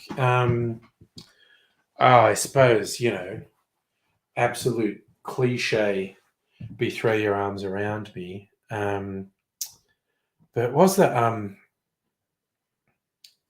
what was that really beefy one? You don't make me feel like I'm a woman anymore. I interviewed, I think it was the drummer from the band when I was at uni for the college radio station, and I made a joke. Could anyone but Mark Seymour get away with singing the line, "You don't make me feel like I'm a woman anymore"? And he laughed and said, "We put that lyric in deliberately because we just thought it would be really funny to watch the drunken bros at gigs with their arm around their mate's shoulders singing, 'You don't make me feel like I'm a woman anymore,'" which is good. Yes, thank you. Say goodbye. And if I was going to be a wanker hipster and go for an obscure one, it'd be What's a Few Men. I think they did really good ballads, but they did really good rock ones, like that early one, like the live EP, The Way to Go Out, has such good tracks on it, like The Way to Go Out. Or was it Betty's Worry or The Slab? Just starts with, "Oh, just looking for some dreams to rip from your fingers." So thank you for bringing up all the Gen X music memories. It's waiting in that lonely place where memory lingers. I need to go and get some sweet vermouth to make this. One single little hope that I could break you back with. Oh yeah. Better get my head down. Okay, you like that era? River Runs Dry and True Tears of Joy, both good songs. Put the appropriate banner up while I'm doing this.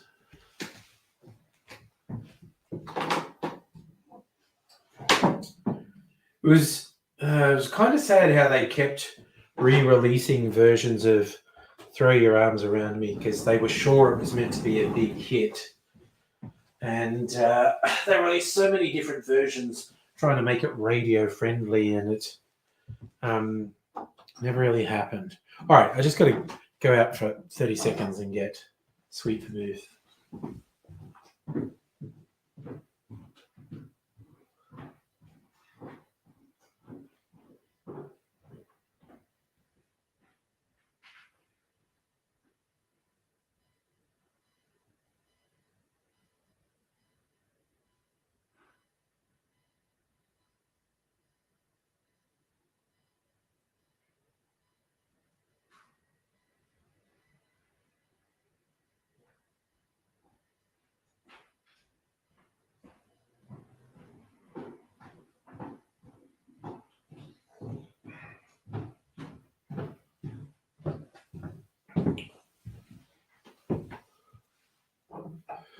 Do.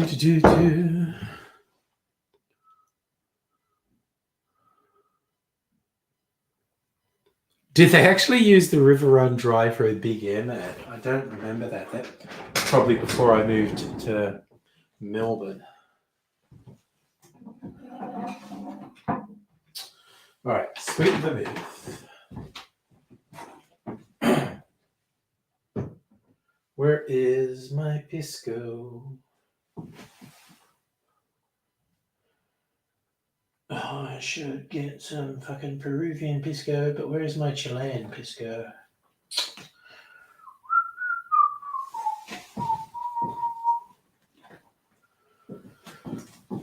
For reals though, where's my pisco? Was someone gonna drag them? Found it. Oh, it's hiding back here. Tried to clean them up, but they know it's down.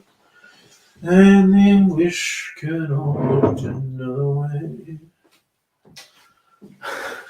I guess Hannah's had me with what's a few men because they're shit talking English colonels.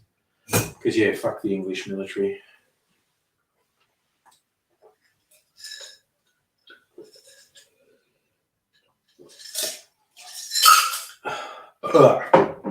Okay. Und so.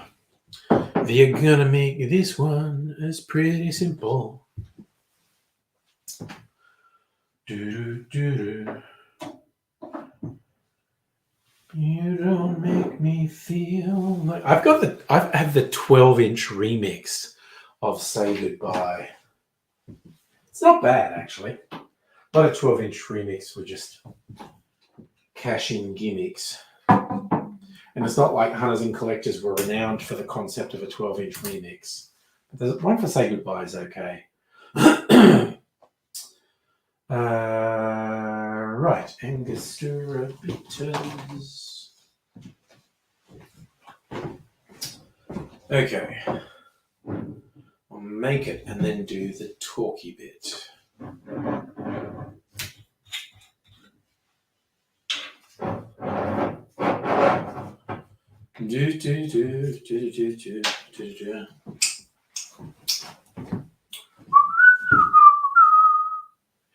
The English can all look the other way.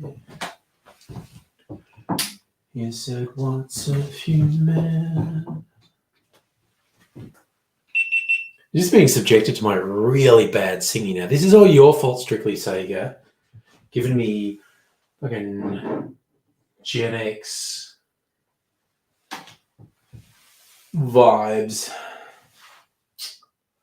Right. Where is this? I'll just be ready.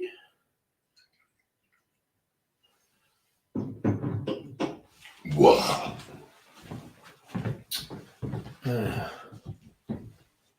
Nostalgia. Why I could not remember the word nostalgia just then.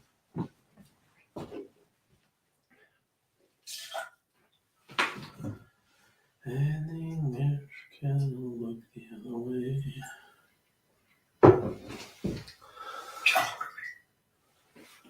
What's that? Oh. Have I got enough ice to stir this?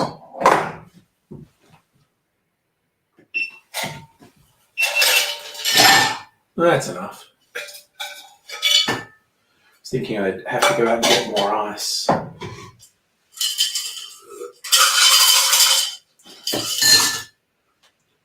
That'll do. That'll do. I'm putting this in a coupe. Nice.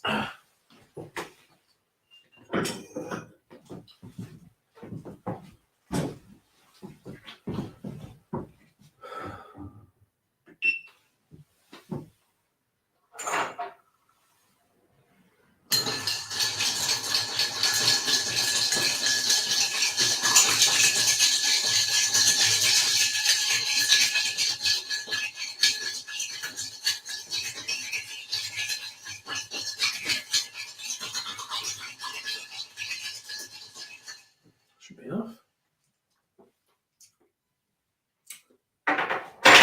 tasting pretty good.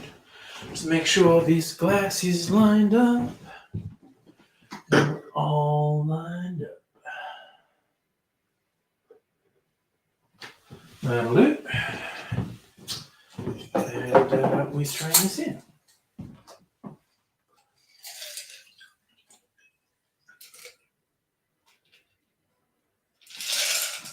Not a very good wash line. All right. But go with a citrus twist.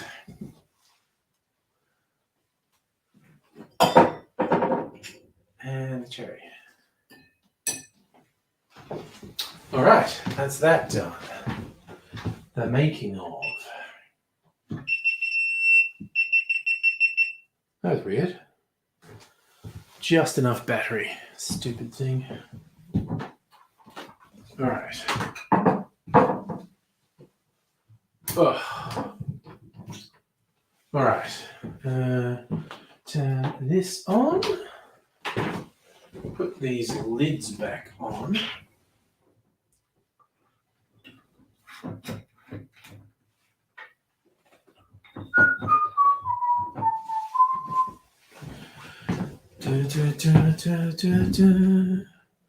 Went to uni, did computer science course Hawthorne with Mark Seymour's son. Do you see what I see? No, another good thing. Yes, I also agree. Hunter's great drinking music, great night out music, no doubt. All right. You know what? I'm going to do this a little bit wider. Just a little bit wider.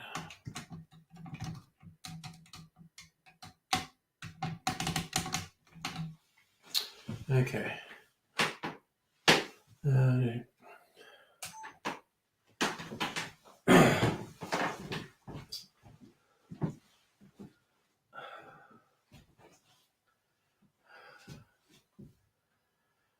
G'day, cocktail lovers. This is a Manhattan variation that substitutes Pisco in the place of the traditional whiskey. Pisco, if you're unfamiliar with it, is a... Oh, God, I just slurred that so badly. Try again.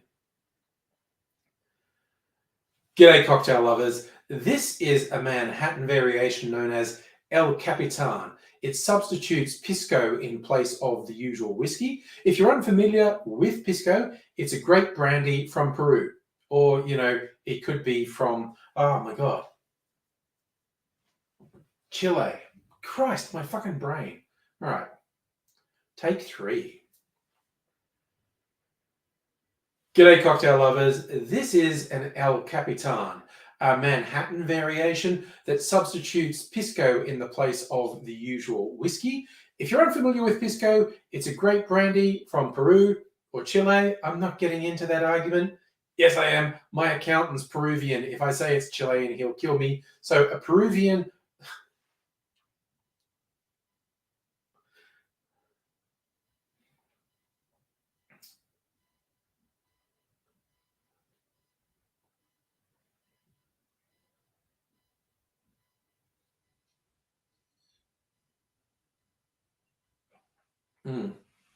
Arguments aside, it's really interesting. It's drier than a Manhattan made with whiskey. Here's how we make it.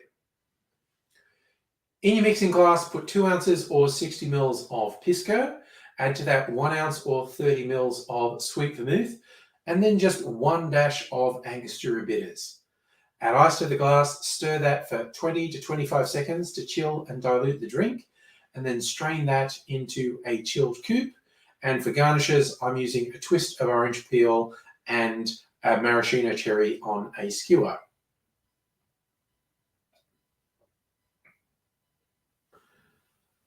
Similar profile to a Manhattan, but its own character because of the different base spirit. It's worth giving it a go. Cheers to El Capitan. That'll fucking do. I'm not even that drunk, and I'm just like, oh my God, what am I doing? Okay. I'm definitely not going to do any more videos tonight, so definitely retiring this stuff now. Okay.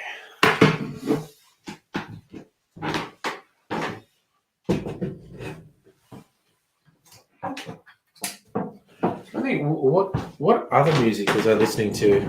Well, I was listening to Tism and Hunters. I guess Clichés, Midnight Oil. If I go back into the 80s, yeah, things like Hoodoo Gurus, Spy versus Spy, probably lesser known but more favored by me, The Falling Joys, The Ups and Downs. Okay, I'm going to get rid of this banner because I'm not going to be making any more videos.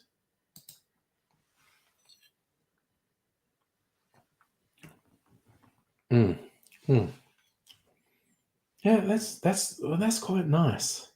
That possibly deserves an 8 out of 10. Would have again. It's just very smooth. You know what I should do? Because I've gotten obsessed with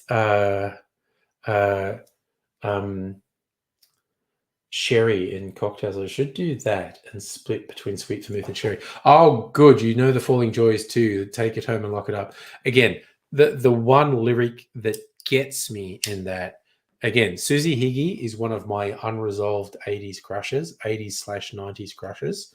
But that one line where she's talking about going to the party and meeting the guy, and she just speaks the line, "Christ, I really like you," and and just it was just that inarticulate angst. It captures that feeling where you have just like met someone at a party and you're going like, "Oh my god, this person's fucking awesome," and they've got me absolutely mesmerized, and just barely able to get out, "Christ, I really like you." Hello, Dr. Abigail, by the way. No, this is not a new shirt. I have not bought a new shirt in a long time.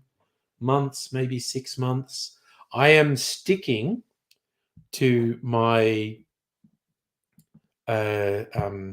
plan to not buy any more shirts before summer.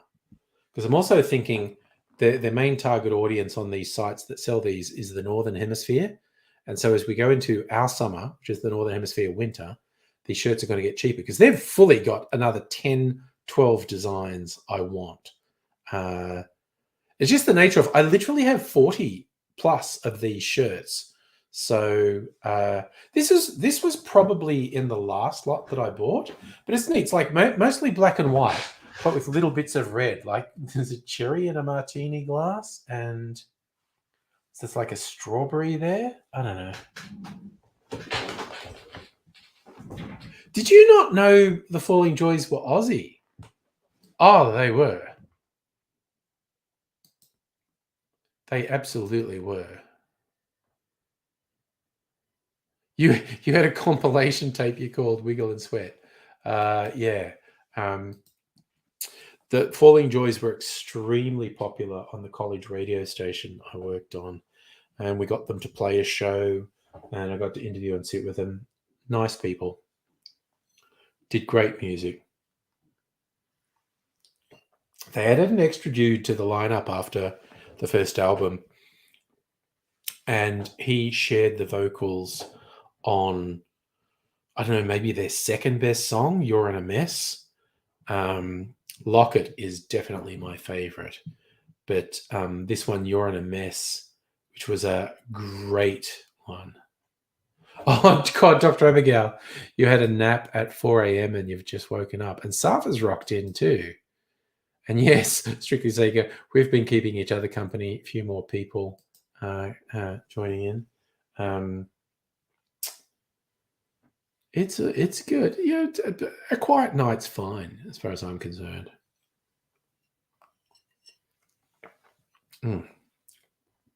Ooh, that is really nice and subtle. That is actually really, really good. That's definitely an 8. I got to remember, I've got my fucking blog set up. I've got to start posting stuff to it and put the scores of the cocktails so I remember the ones I like. And you got to watch out. Me and Strictly Sega have been reliving Gen X music memories, and I've been doing my very bad singing. So, yeah, I've very much got a soft spot for the Falling Joys. I've got their debut 7-inch on vinyl. Burnt So Low, which is pretty good. It's pretty good for a debut single. I think it's actually a double A side. But yeah, they really hit it with their debut album. Is so good, and that Locket's on the debut album. So strictly saying you're singing off camera. I love it. I love it.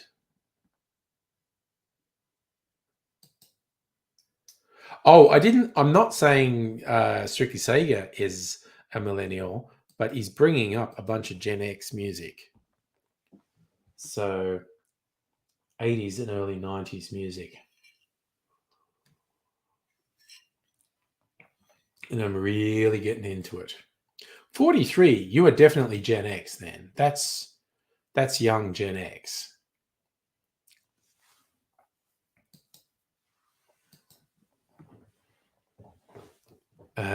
Whereas I'm old Gen X.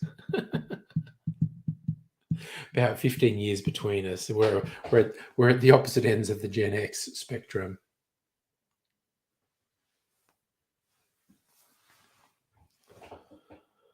Although, of course, it's perfectly valid to argue all these generational ideas are ridiculous. And Dr. Abigail did share a video on the Discord of Adam Conover, who seems particularly perturbed at the idea of generations because he feels like he definitely doesn't fit the stereotype of millennial. Which is funny because I think he just kind of sounds whiny when he does it, which again, for a Gen X to say a millennial sounds whiny is very much a stereotype. But that's okay. We both we are and are not our stereotypes. All right. I need to. Did I put the? Yeah, I did put the lids back on these things. Okay, I need to put a couple things back. And I'm just arbitrarily wanting to do some tasting of a couple whiskeys. Right.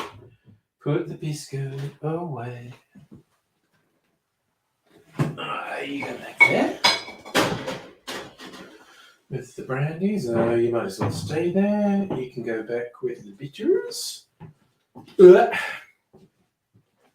Bitters go down here. Oops, I need to switch this off. Never switched it off. Come on, goddammit, switch off. Okay. Right, so I am going to arbitrarily pick 4 whiskies, taste them, and whichever one I decide I'm most in the mood for, I'm going to make an old-fashioned with. If you clean bingo. All right. My tailored whiskey from Archie Rose. Solera aged whiskey, high proof, 56%. Fuck yeah. This might be my most recent purchase. Amaretto cask single malt. And this limited edition Starward. There you go. That is a very eclectic mix of whiskies. Right. My Angry Cocktails signature whiskey. Single malt from Archie Rose. Craft & Co. Solera. This is the place that, Dr. Abigail, this is the place that we stopped in at on Gin Day. This is their cask strength whiskey. Ugh, that's a much lighter colour. And this one from White Possum. Single malt aged in an amaretto barrel. It's like lighter again. And finally, Starward Vitalis, their anniversary limited edition release.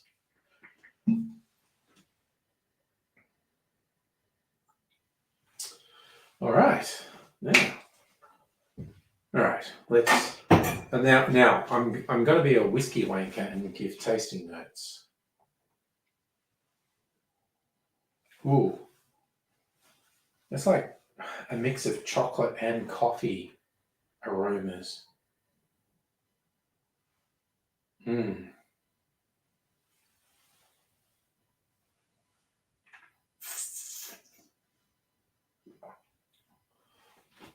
Ooh. It's almost got like some orange and then some really, it's got like some really burnt flavors. Like creme brulee, that's what it's burnt sugar. This one has a real burnt sugar vibe. There's water to cleanse my palate. But it's like, this is a mix of orange and creme brulee.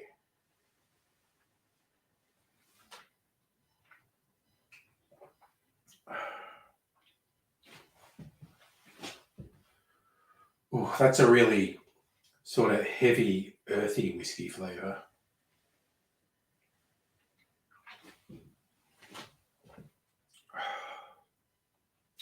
Ha! I'm gonna get drunk doing this. That's okay. That's okay. I should have poured less. Water to cleanse my palate.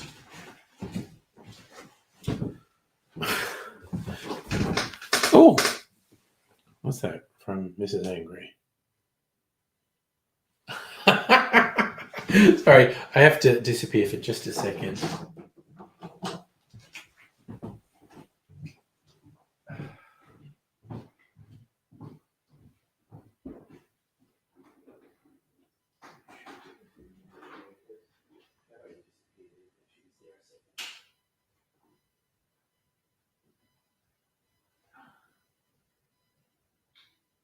Not even. You know what? Actually, I'll leave it. I might even be in it before midnight.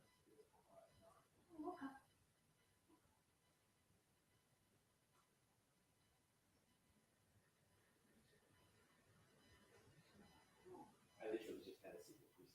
I know, it tastes like.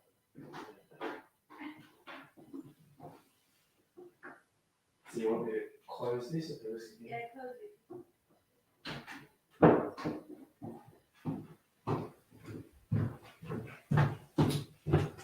All right, I just had to check something with Mrs. Angry. Oh, Dr. Abigail, go do a search on one of the music things of the Falling Joys. They're fucking great. They're really good. Good sort of 80s, 90s pop. Yeah, anyway, okay, so Craft & Co. cask strength whiskey. Ooh, that's got a whole different thing going. Oh my God, it burns the nostrils after a while. What is that? Is that honey? Yeah, that's honey. Whereas that first one was more like creme brulee and orange. This is more honey. So you let me have me a pinky out.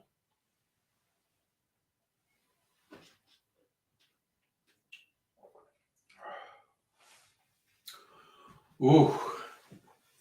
Tell you what, it's got cask strength burn, but it's pretty good. Vanilla, it's got really strong vanilla in the taste. Like vanilla and cinnamon.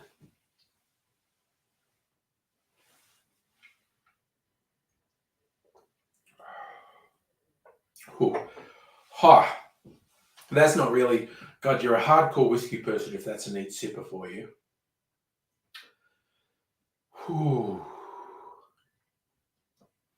Oh, you know, it's really got that cinnamon going on though. Okay. Okay, the Amaretto cask single malt. What percent is this? I don't even know what percent this is. 46. Okay. So that's got a little bit of punch.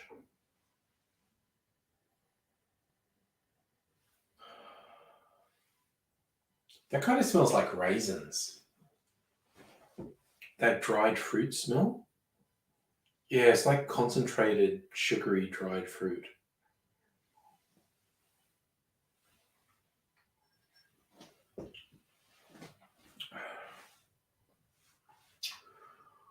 Whew. Tell you what, that's mellow after the cask strength one. 46% versus 56%. Ooh. It's got a little bitter aftertaste.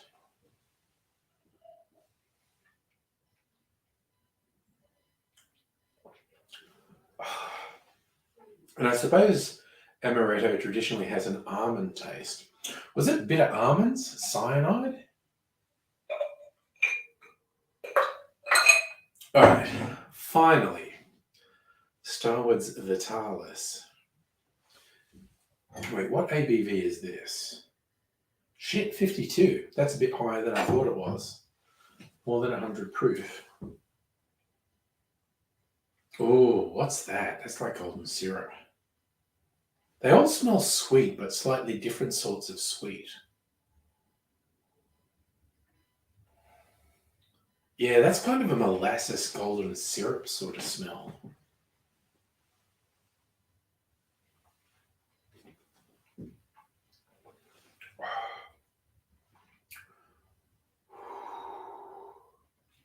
Well, that's kind of hot on the tongue, and it lingers. You know, I think that's the sort of thing that real hardcore whiskey people would be into. That's definitely not something I would drink straight for fun.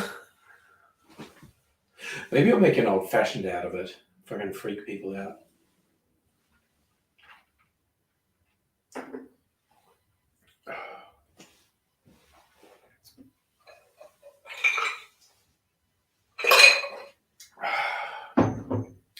I think actually all my choices for making old fashions would freak hardcore whiskey people out because they're such wankers. Safa, I'm definitely more than half Tim Smith right now. Oh, you just suddenly started listening to some Falling Joys. Henry, how is things in Mackay, Queensland? Yeah. The Falling Joys released some great music. Excuse me. I say excuse me, but I'm just going to... Thank you, Safa. Like, Dr. Abigail was wondering if it was a new shirt. It's not. I haven't bought a new shirt in 6 months, but just the fact that I have 40 different shirts means I will occasionally have one on the stream that you haven't seen before. All right, I'm going to do the Starwood Vitalis for an old-fashioned. And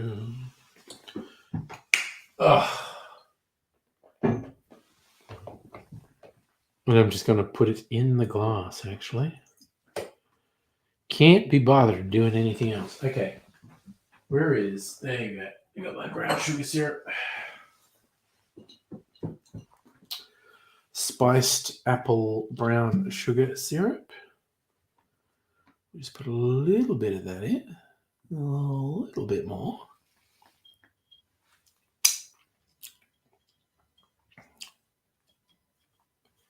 Henry, I do like the Smiths, actually. And yeah, Safa, that's one of the reasons I got this one. It's just so different. The black and white with just the splashes of red.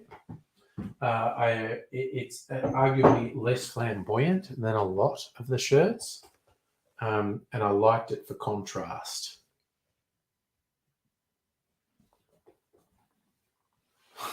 I don't even get that. I don't recognize that lyric. Mother, I can feel the soil going in my head. Yeah, I was a big fan of Smiths back in the day, which makes it really disappointing what a piece of shit Morrissey turned into. Angostura bitters.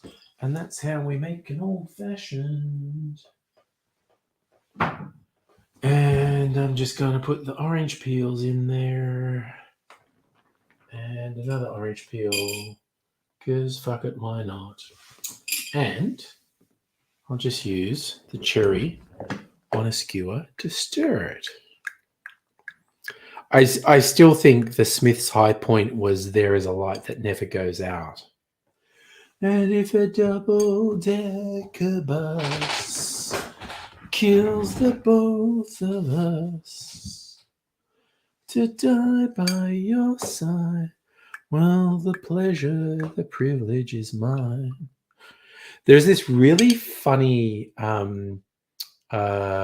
American singer, Mojo Nixon, who had a minor hit in about 88 with a track called Elvis Is Everywhere. It's very funny. He's just like this redneck guy. He's very funny. I thought that might have been a Smiths thing. I'm not a huge Smiths expert. Anyway, so Mojo Nixon did this. He was like doing this sort of redneck music. Elvis Is Everywhere is very funny. But he did a cover version of Girlfriend in a Coma. And it's fucking hilarious because it's this sort of southern redneck version of Girlfriend in a Coma. And then there's this spoken bit at the end where he's going, I know what you're thinking. I know what you're thinking. Like, Mojo, you've got no respect. You've got no integrity. Like, your feelings for other humans is like a BB bouncing around in a ball cart.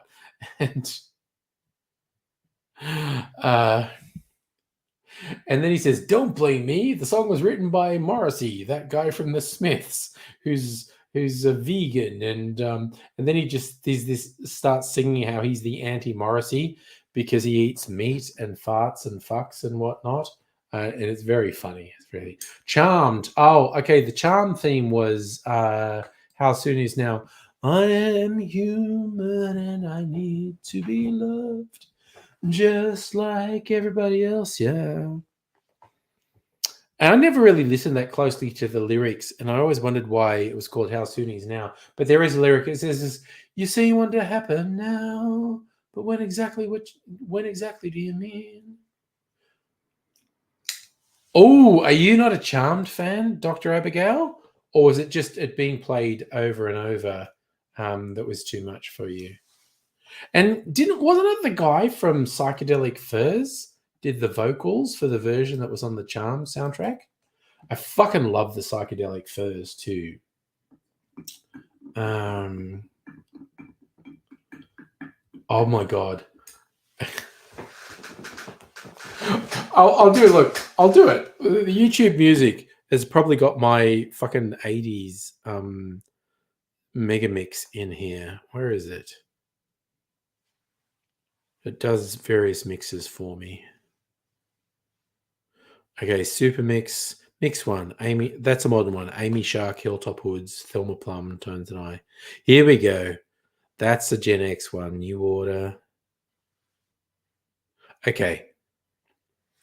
So what's in this one? This was a very Gen X mix. Yes. Oh my god, the first one was the Psychedelic Furs, The Ghost in You, which is probably my favorite Ghost Psychedelic Furs song.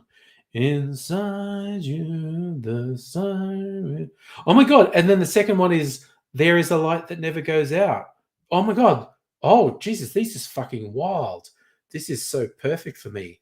My favorite starts with my favorite Psych Furs song, The Ghost in You. Then my favorite Smith song, There Is a Light That Never Goes Out. Then The Cure, Friday, I'm in Love.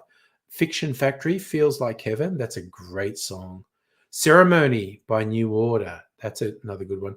Suede Head by Morrissey. Morrissey's independent stuff, or his solo stuff, it's gone shit, but I do love Suede Head. Oh no, what did I do wrong, Dr. Abigail? You love me to bits. Never Stop Your Fun. Oh no, my singing's terrible.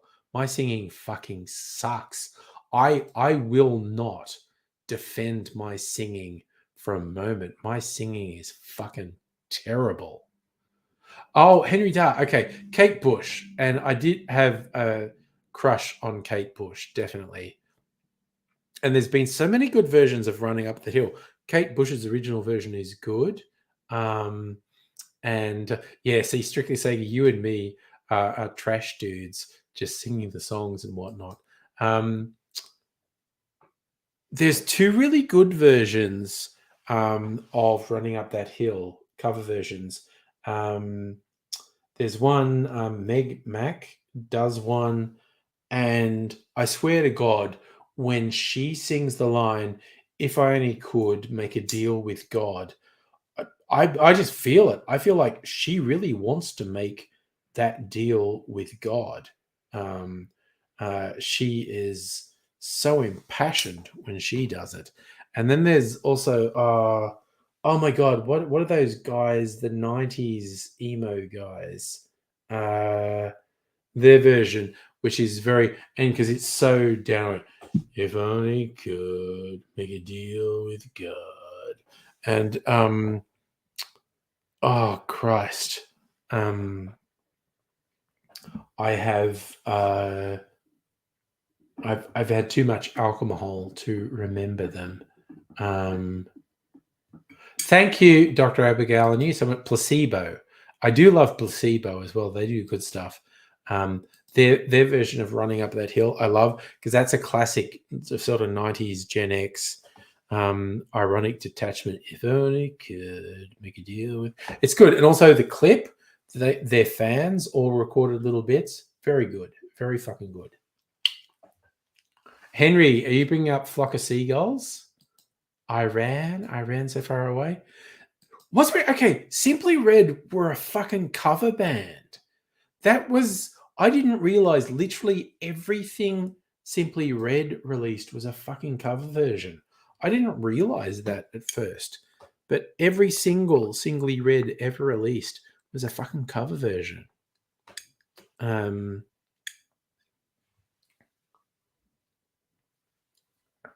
Here's the thing.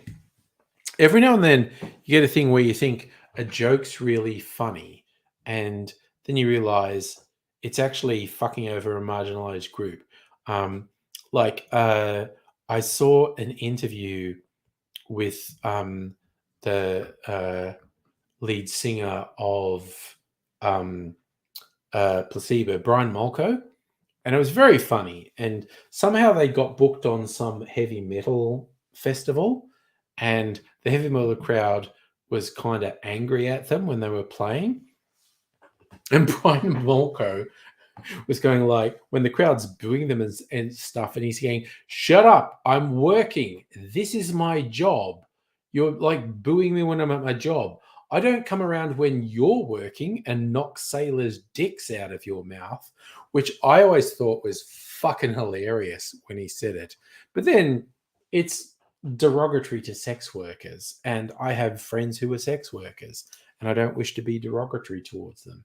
But again, I'm sorry, I'm like a cishet white guy. Henry, REM. I am a really big REM fan, quite honestly. And I love their video for Losing My Religion. That's great. But I love a whole bunch of REM. So I'm feeling like you're Gen X, Henry. But this Gen X play. Oh, what happened? What the fuck was that? Okay. Oh, Jesus Christ. Here Comes Your Man by the Pixies. Uncertain Smile by the Jesus and Mary Chain, Echo and the Bunnymen, Stone Roses, The Church, Sundays, Roxy Mute. Oh, what the fuck? Nope, don't start playing music. I'll get fucking. Oh my God. YouTube Music knows me and loves me. I do love, and I know all the streaming services do it. You can say, like, I'm going to pick one song, then just do me a whole playlist that's related to that one song. And occasionally I do go, play me some new music so I'm not completely out of touch. So if I look at new releases, oh Christ, they're saying Blur's got a new album? That sounds weird. Oh, OK Go have a new single. I love OK Go so much. Oh yeah, another one from Hosier. I don't mind Hosier. Oliver Tree, I don't even know who that is. Holy Holy, there I go. I think they're Australian. Beck has released something. It's an instrumental. Okay. What? No, the Human League can't be releasing stuff. the Human League were terrible in the 80s. Tones and I do like Tones and I. Every now and then I play some indie new release, so it puts some new music into my mega mixes. Oh, don't Massive Attack have some good stuff, Henry? Fuck yes. The Melvins. Sorry, I was not huge into the Melvins, but they're good. Yes, Unfinished Sympathy was definitely a high point. Strictly Sega. Fucking love it. Yeah. What was the thing? What's that track? God is a DJ. That guy died recently, which is kind of sad because I don't think he was much older than me, quite honestly. Is that I'm literally at that age when people I have grown up with and idolized fucking die. Yes, that was Faithless, which is different. Thank you, Strix. Jesus Christ, you're on top of this shit, dude. This is really good. I fucking love music. We could just talk about music the whole time, and I would be fucking fine. You went there, Strictly Sega. I can't get no sleep, but he is sleeping now. He's doing the long sleep. Was that one of those noir things? The long sleep. All right, I'm going to do a thing. Okay, so there's a mega mix. Okay, so this is the relatively new ones. Yeah, if I go with it, these are Australian. Hilltop Hoods, Go Betweens, not new. Thelma Plum, this is really interesting. Thelma Plum, when I first heard her stuff, I kind of thought it was overproduced, but it grew on me, and so I like Thelma Plum. Amy Shark is possibly my favorite of the young and new releases. The Fundamentals, Sally, I love that song, and it's probably 10 years old now. I don't know. Tones and I like Tones and I. Pez, that's fine. Mallrat, I like Paul Rat. Mallrat, Blessed SO, they're fine. Peking Duck, they're fine. Middle Kings, they're fine. Baker Boy, I like most of what Baker Boy put out, and it's also very interesting. I think Baker Boy releasing stuff where some or all of the lyrics are in an indigenous language is very important. Oh, Henry, holy shit, Henry, you were just fucking going for it. Like Mark of Cain. God damn. Oh, I love the fucking Mark of Cain. They are just this sort of dark, heavy industrial stuff. They released there was a music video which they did in the 90s, which I thought was fucking hilarious. And it was just kind of them talking to some record company exec who was a piece of shit. And it was just very funny. Oh, someone on Twitch popped in. Hello, Leader Boy. I think I'm quite fond of PP. I have a PP and I'm pretty fond of it. Am I fond? Are you asking, am I fond of other people's PPs? Look, honestly, I don't spend a lot of time thinking about other people's PPs, but I like my PP, so I think other people's PPs are probably good, honestly. Henry, that's it. I could have been a contender. I fucking love that track. I could have been a contender. I could have been almost anyone. If not for you. Oh shit! Sorry, Strictly Sega. That's a funny one. The Reefer song. It's a reefer, do you want some policeman? It's a reefer, do you want a blast? Leader Boy. Have a nice day, you wonderful person. If you have more PP related questions, I am more than happy to answer them. So, but also throw another question. Oh, also, just for your reference, most of the people are watching me on YouTube, but I'm restreaming to Twitch. So I think Wrestling Days. What are you saying about Matty B? Just out of it. Oh Christ, Henry, Spiderbait have the best version of Black Betty. Spiderbait's Black Betty fucking rocks.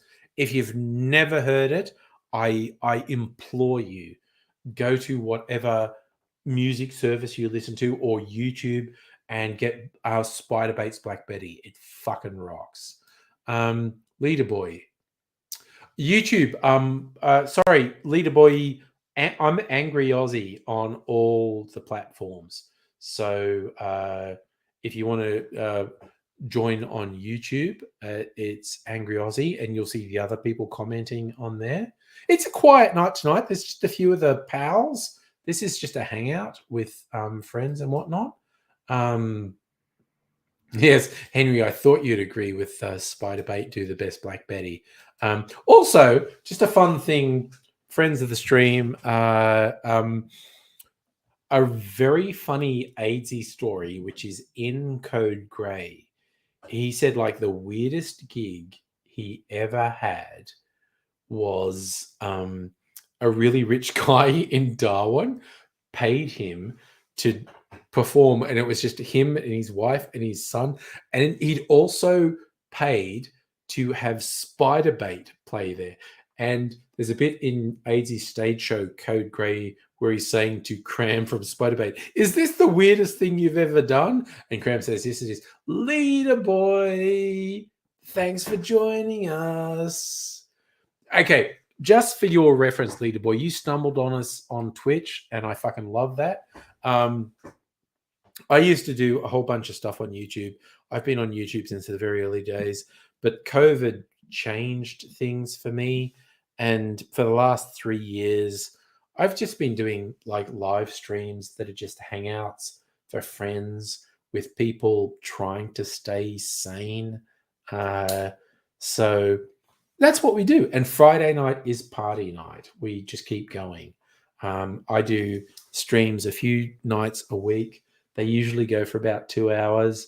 Oh, fuck, Henry. You were just bringing up all the best stuff. COG are fucking great. I do enjoy COG. Oh, yes, that's true, Dr. Abigail. Not everyone likes penises. But honestly, Leader Boy was asking me about PPs. And I'm a fan of... Well, I'm a fan of my PP. Not so much anyone else's. But because I'm a fan of my PP, if someone wants to talk up their PP, and if anyone wants to talk up their vag, that's fine too. We are on the Angry stream. We are the fans of. We are the fans. We are the supporters. We have solidarity with the he's, the theys, the she's, and the in betweens. Just we support everybody. Thank you, Leader Boy. That's what we like. Just being a fan of your own PP. You should love your own PP or vag or whatever. It's cool. I honestly do think all penis owners are fans of their own penis. I think that's a thing. Oh, Henry, those are good ones. Butterfly Effect, Carnival. Yeah, I'm good with that. Strictly Sega. You woke up with a hangover. Oh, detachable penis, King Missile. Oh my god. Detachable penis. Also, the guy who did the vocals for King Missile, there were some animations that were done, and you would see them in Australia, you'd see them on SBS, and I can't even remember what they were called.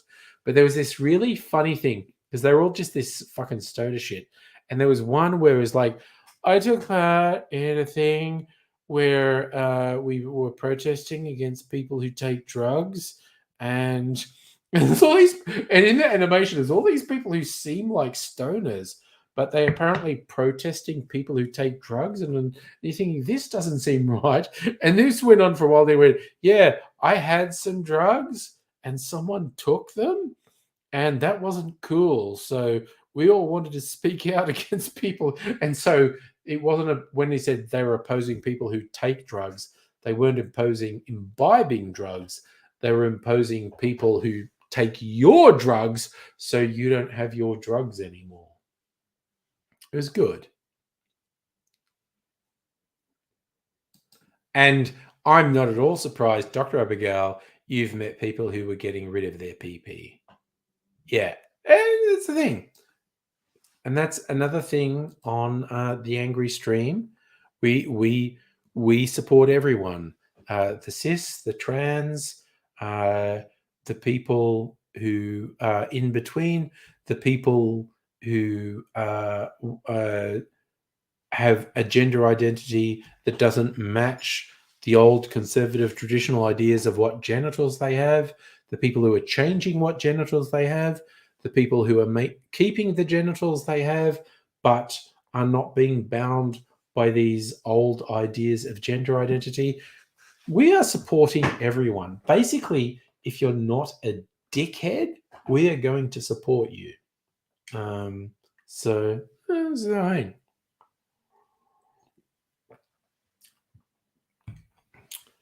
And you know, I have the friends who are trans femme. I have the friends who are trans max. Oh Christ. Okay, I have definitely had enough alcohol tonight. But anyway, so oh no, strictly Sega.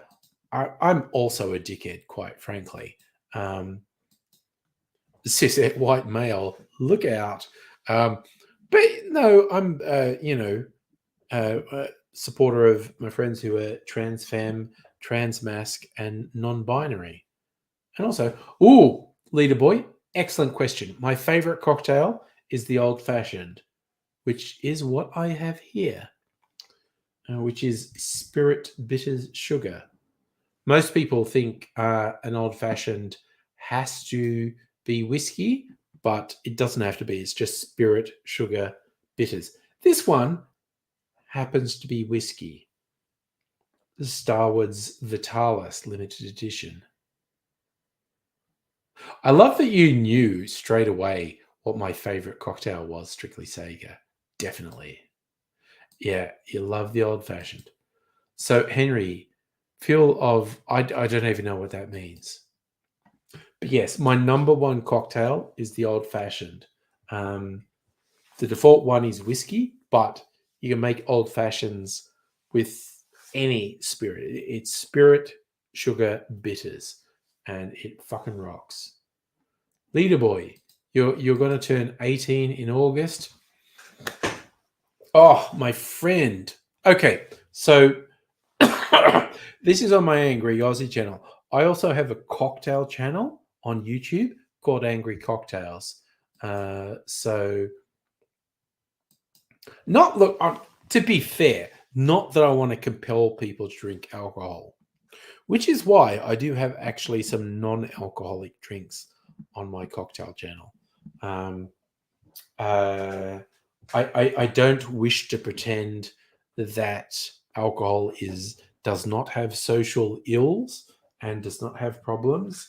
And definitely any medical professional would look at me and go, yeah, bro, you are drinking too much alcohol. I'm going, fuck you, the world's collapsing. Of course I'm going to drink alcohol because it's all going to shit.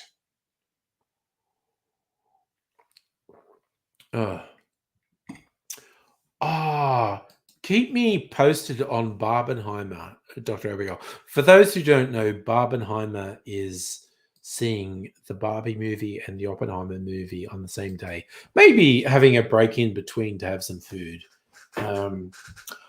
Because yes, Dr. Abigail, you brought that up to me on Discord. I brought it up with Mrs. Angry saying, how are we feeling about cinemas at the moment?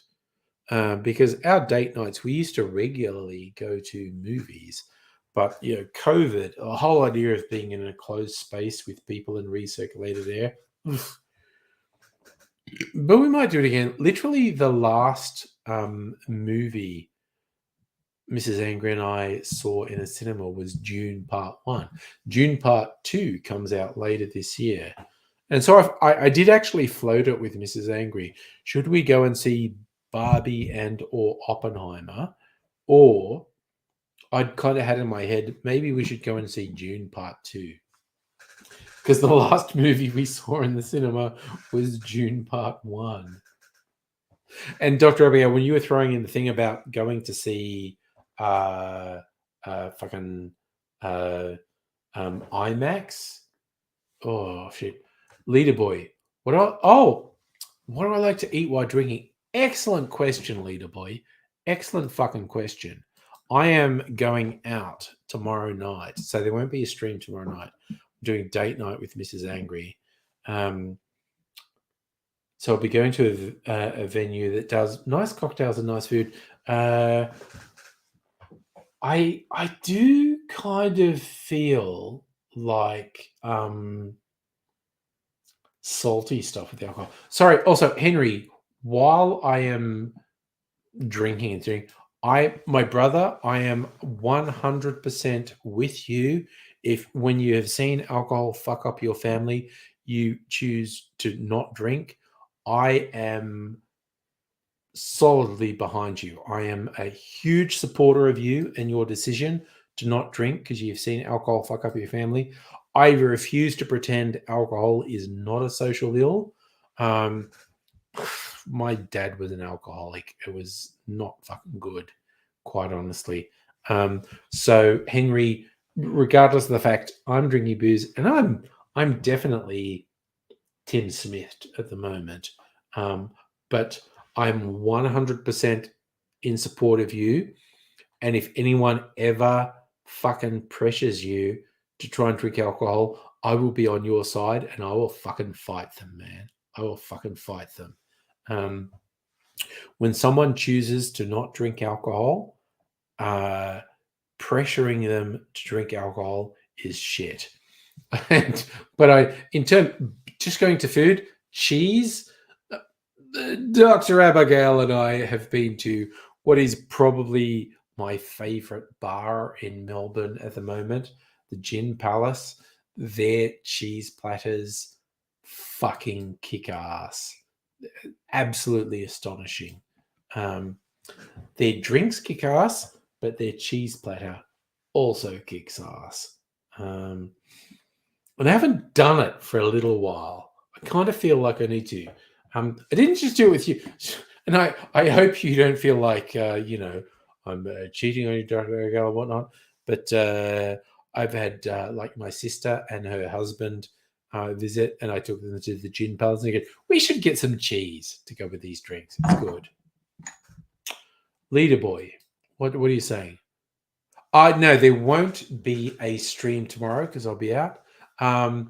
Okay, so Leader Boy, my normal streaming days, and there's some variation on this, are Sunday night Australian time, Tuesday, Thursday, and Friday, and sometimes Saturday as well. But I won't be streaming tomorrow. I'll be out with Mrs. Angry.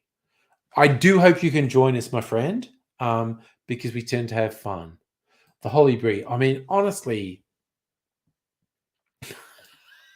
So Dr. Abigail and I have done the cheese at the Gin Palace twice. Once when I was seriously fucked up, and once when I was a bit more together. And what was really funny is we went in there and they gave me a drink, and then we were just like, I think we should have some food. And they were kind of, I'm glad you ordered food and not another drink, because this guy seems fucked up. And if he asked for another drink, we'd probably say no. But you asked for food, and we said, yes, this guy should eat some food. That's a good way to put it, Dr. Abigail. We didn't do the cheese did us. I did also have a night out with young Ms. Angry's boyfriend. He's an American, Ivan. And he had not had any real experience with good bars. And so was doing a bonding thing, with my daughter's beau. I said, come on, bro, let's go out.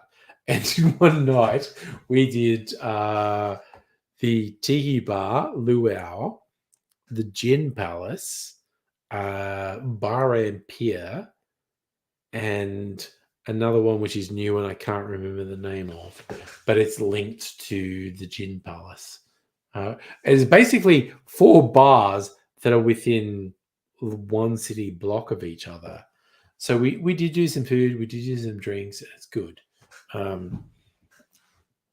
But he seems like a good guy. Also, I am very much a supporter of my offspring and trust their judgment. And if young Mzangri has a beau that she has met through gaming on the internet, and he is from the USA, and now he's out being with her, he's a nice guy. I like him, and he seems a genuine young man of some integrity. We did have a genuinely good night out. We went to these 4 bars, which were all within a block of each other, and then I saw him off. He got on a tram and went home, and I was going, like, you know what? I'm in the city, and I'm not in the city that often. I'm going to do something else while I'm here. And I went to the Caretaker's Cottage, which is one of the newer bars. Also, Dr. Abigail, we should actually do the Caretaker's Cottage one night because it's a really fucking good bar. It's really good. It's not far from where I work in the city. It's good. But we also have to do a couple things. I don't know. There's probably like 20 bars in the city, and I've only done 10 of them. There's a whole bunch of places I've never actually been, and it's like, all right, let's just fucking do it one time. And what is really funny is we owe a lot of this to Jeff Kennett, who's a piece of shit, but he did liberalize licensing laws in the 90s. What you think? Strictly Sega, your favorite bar in Melbourne is Moondog World in Preston. Okay, I'm not going to Preston, but now I'm going to look that one up. Moondog World in Preston. I do not know that place. I'm going to look it up. Moondog Preston.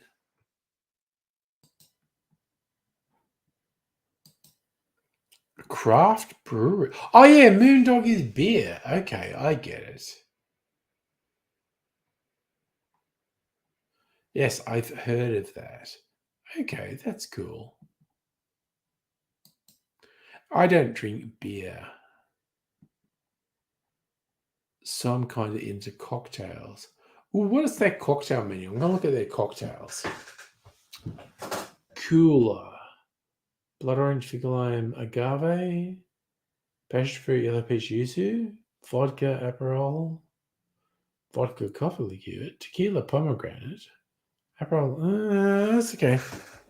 That's okay. Not necessarily for me, but that's okay. You don't have to have beer, just have an old fashioned. Yeah, no, that actually seems like a pretty good place, Strictly say, yeah?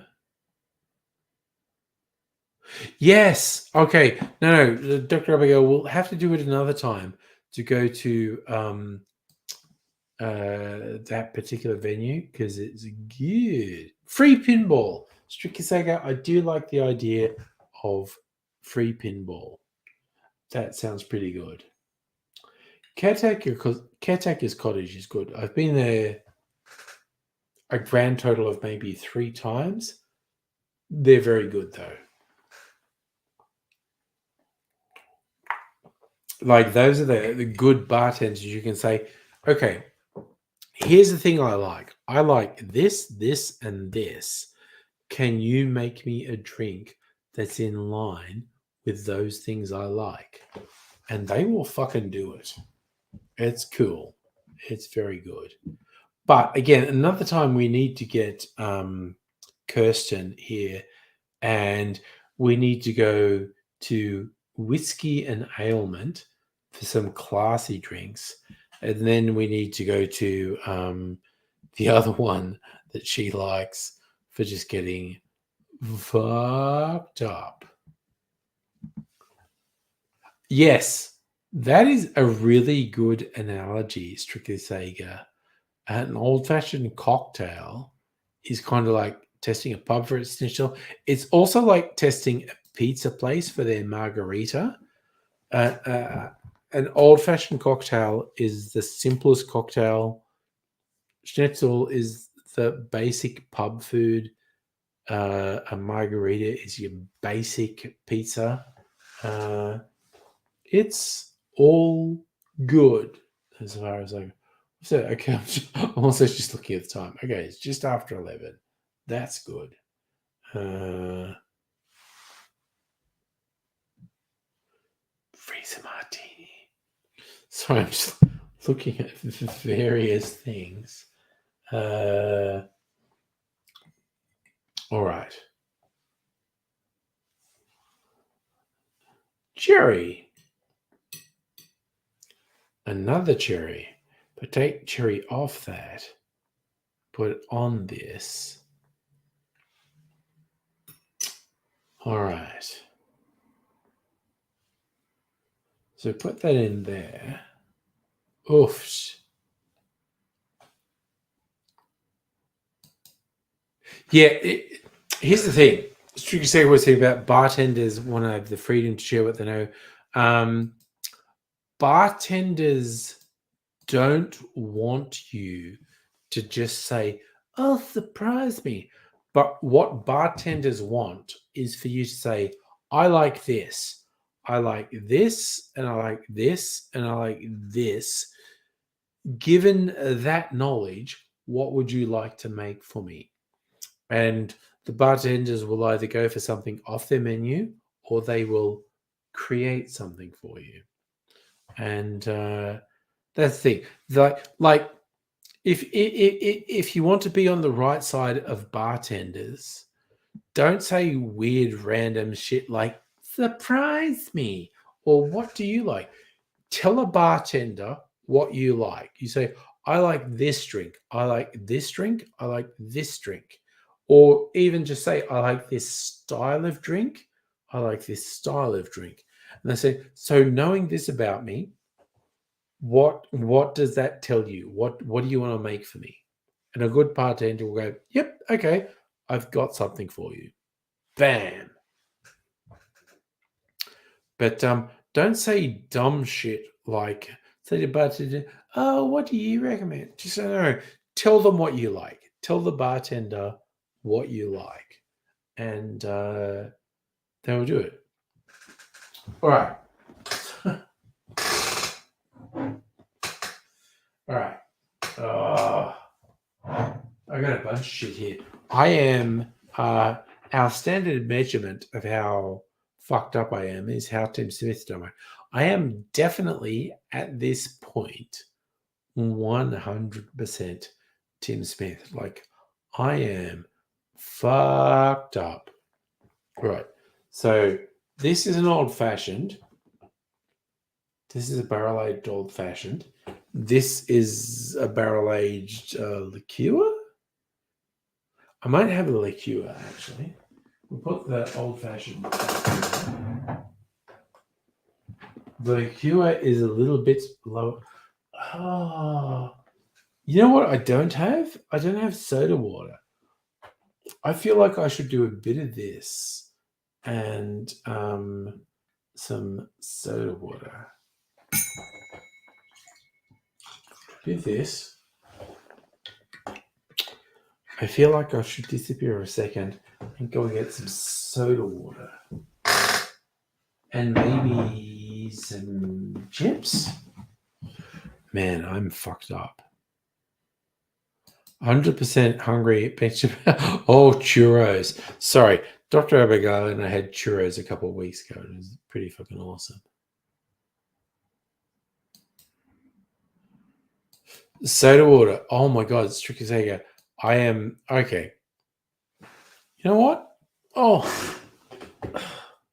I'm going to put chicken in charge for a bit. I'm going to go out and get some soda water. Chicken in charge. Now, maybe I'll play some elevator music. Brand, what are we doing? Rock. What is this music? Oh, that's pretty full on. Okay, I'll be back in a minute. I'm just going to get some soda water.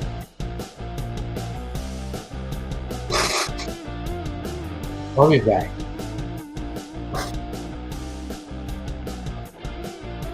Oh.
I clicked on the wrong thing.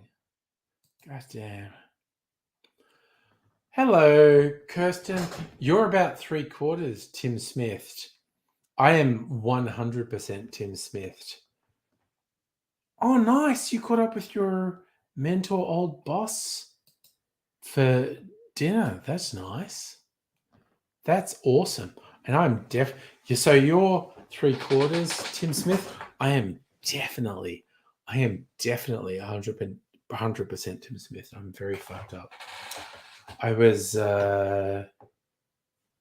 Oofed. I just kept clicking on wrong things just then. And for drink, what's the time? 11:13. God damn.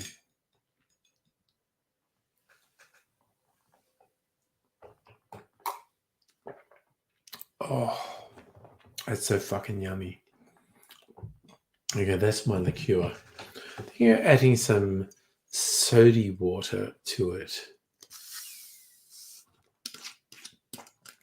Oh.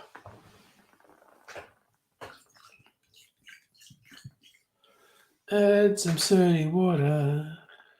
What? That's white peach soda water. Okay. Okay, Kirsten, big question. What have I been drinking? Okay. So, tonight, over the past 3 hours, I have had some of my freezer martini. I did a tasting of some of my whiskies. And then I made an old-fashioned.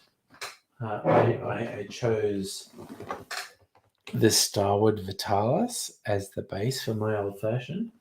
I did make a couple of videos for my cocktail channel. Oof. And this is currently... this is my liqueur I made, and I just added some soda water to it.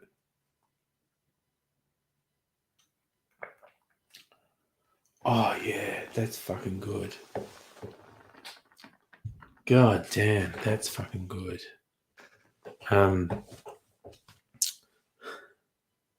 I did some shopping today, and I went to a Coles that had some stuff on special that I bought a while ago.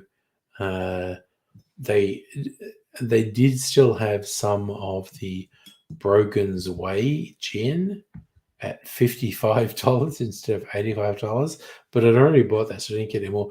I was this close to buying some of the non-alcoholic stuff. I think that they had a Four Pillars Shiraz non-alcoholic gin for $10 instead of $40 or $50, and I almost got it. And I think they were like selling some Gordon's non-alcoholic gin for as like cheap as $5.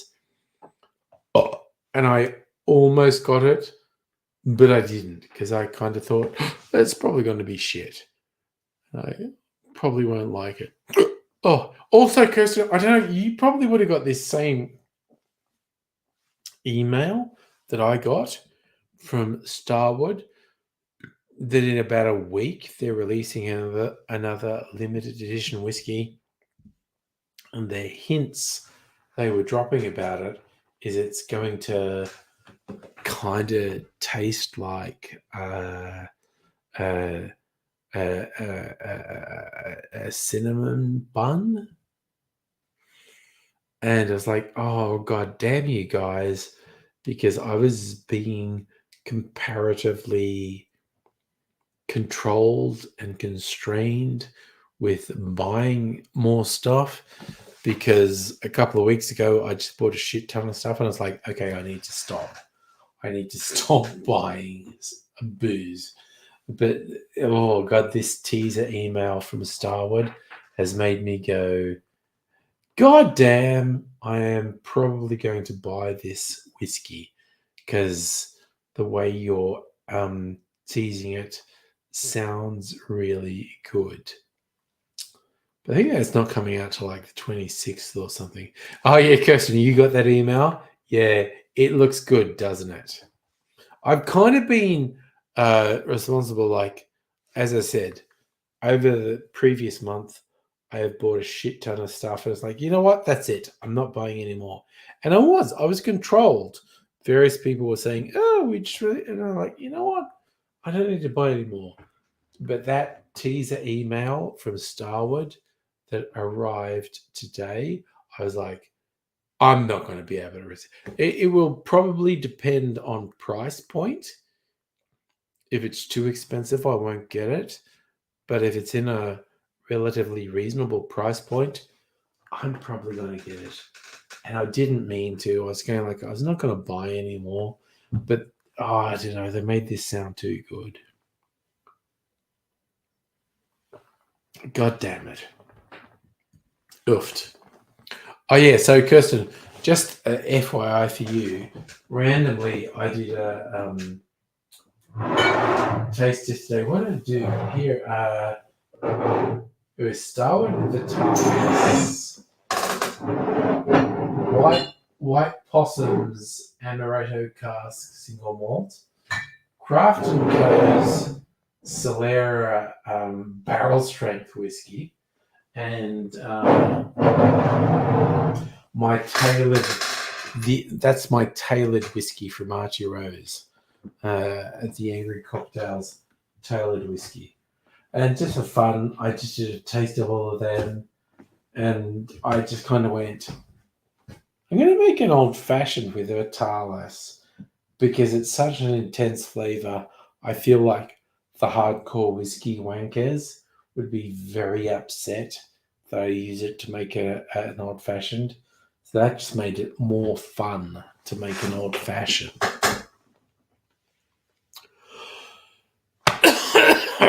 Sorry, cough, hack, wheeze. What are we up to? 11:20. Ooh, your source says musket cask. Again, it was a fun email. Oh, okay. So Strictly Sago. Okay, Archie Rose, which is a really good distillery in Sydney that Kirsten worked for a while. They do tailored spirits, and it's basically they go, okay, you know what, gin, possibly vodka, but also whiskey. They go, okay, we have these base things, and they ask you to go, you can choose between these different sort of base things, and then say how much this should dominate the thing, and then you basically get a one-off spirit tailored to your tastes. So I didn't get a tailored gin, but I did do a tailored whiskey, and they have three kind of malts that you can do. There's a smoky one. There's one they call it chocolate malt, and one's, let's just say, another malt. And you get to choose 2 out of the 3, and you get to say, I want it to be more of this and less of this. So I went, okay, I want it to be mostly this malt you have here and a little bit of the chocolate malt. Not the smoky. I don't hate smoky stuff, but I'm not super into the smoky stuff. So yeah, strictly saying, if you want more details, you should look at the Archie Rose Distillery website with their tailored spirits. But where is it? It's here. Okay. So this is my tailored single malt whiskey, crafted to your precise specifications. Okay, so I did a blend of the New South Wales pale malt and the New South Wales chocolate malt. And I said, make it mostly the New South Wales pale malt with an accent of the New South Wales chocolate malt. The other thing I could have chosen was a smoky one. And the smoky one's a bit... And thank you, Kirsten. If you're ordering something from Archie Rose, use the code Archie10 off to get 10% off on your first order. But yeah, I do genuinely like the stuff from Archie Rose. A significant chunk of my bar over there is from Archie Rose. Another chunk is from Starward. A whole bunch of stuff. It's all good. Also, I'm just going to throw this out here. This is a thing I've discovered accidentally. If you look at stuff from independent distillers on their own websites and you add something to your cart, but then don't buy it and leave the site, often what they will do is say, "Oh, you left without buying. Okay, we're going to give you a code. And if you use this code, you will get a discount." I'm just going to throw that. That's the thing you can try with independent distillers. Go on their website and put stuff in the cart and then don't buy it and leave. And then they'll email you and say, if you come back and get that, we will give you a discount. Just throwing it out there.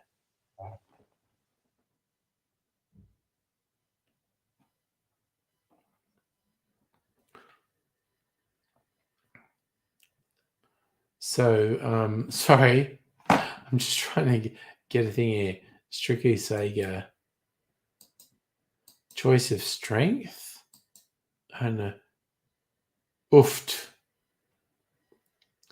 Yeah, I don't know what he's saying. Oh my God. It's so, I am so fucked up at the moment. So it's almost midnight. It's Saturday night. Yeah, that whole thing with the discount code, I didn't do it on purpose, but on various times I've been on sites and gone, "Oh, that sounds fun. That sounds fun. I'm not going to buy it," and I'll leave. And then they go, "Do you want a discount? Because you had that stuff and you didn't get it. We'll give you a discount if you get it." And it happens sometimes. It just happens. Oof, I need to drink this before I go to bed.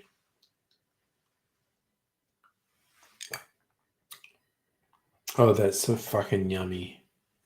I don't even remember what that was. I think I poured the liqueur I made, then added some soda. Hello, Dr. Abigail. You returned.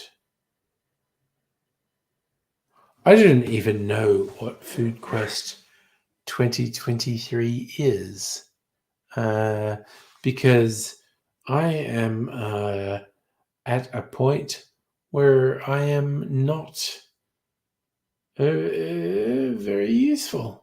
I'm just going to throw it out there.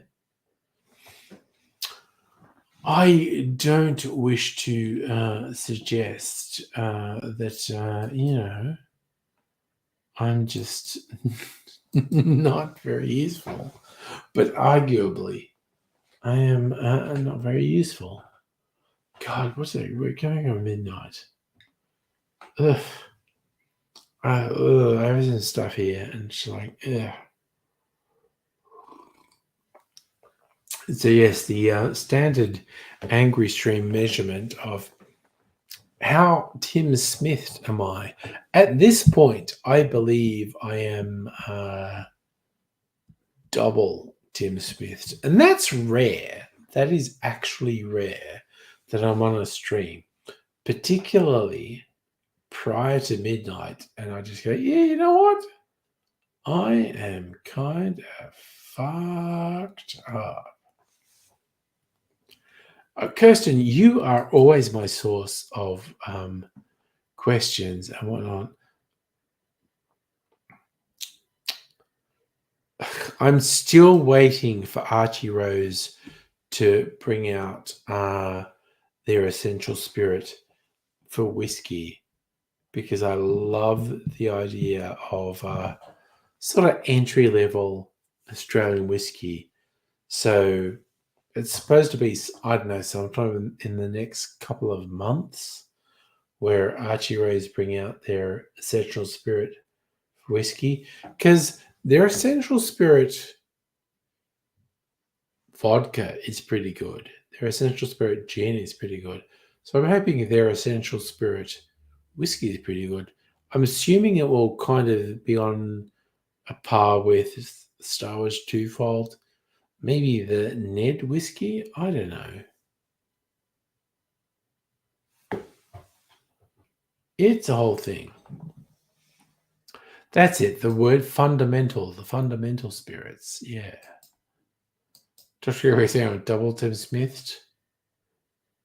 I swear to God, at the moment, because Tim Smith crashed into someone's fence, I could absolutely just walk into someone's fence at the moment and be fucked up. It's absolutely possible at the moment. Oh, goddamn. So I'm just drinking a bit more of this. Oh, that's good. Oofed. I'm just going to throw that out there. My summary of the world at the moment is oofed. And here's a surprise. I don't know, it might be a surprise, might not be. When I get some stuff, I got a snack. French fries. Kind of good as well.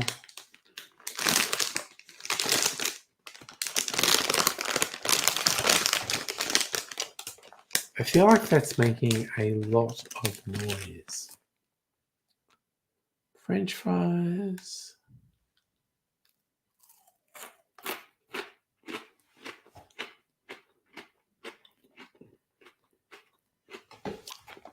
Yum. It's really yummy. I said, Kirsten, so I thought no, was it not far? Yeah, I thought that was meant to come out in like August or something this year.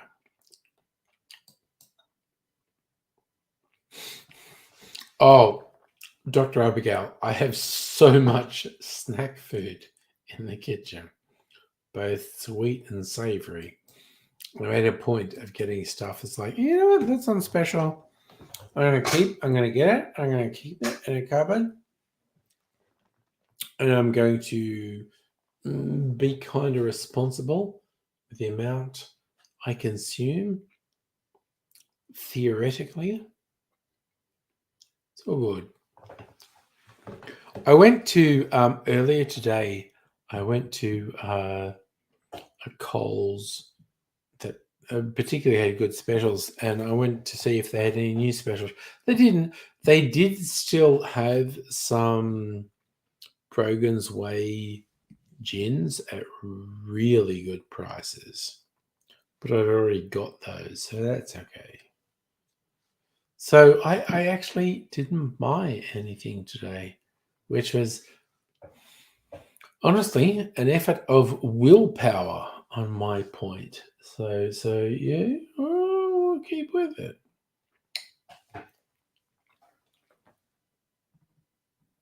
Kirsten, you were meant to come out in March.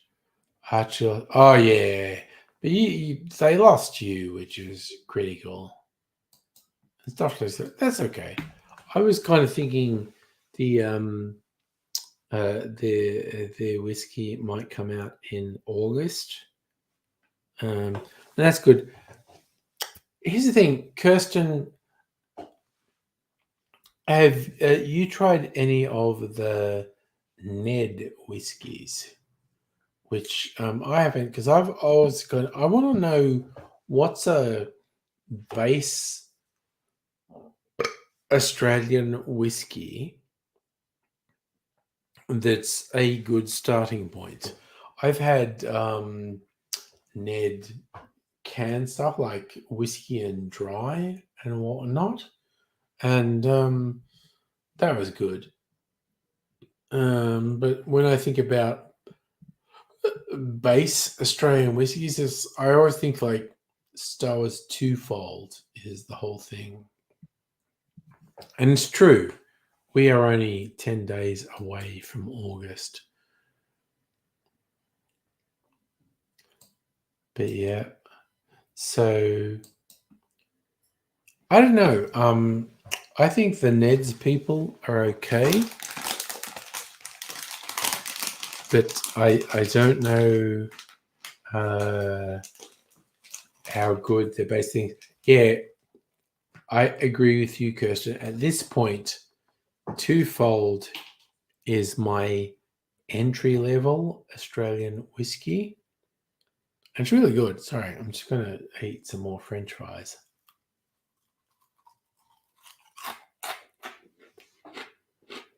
That's the thing.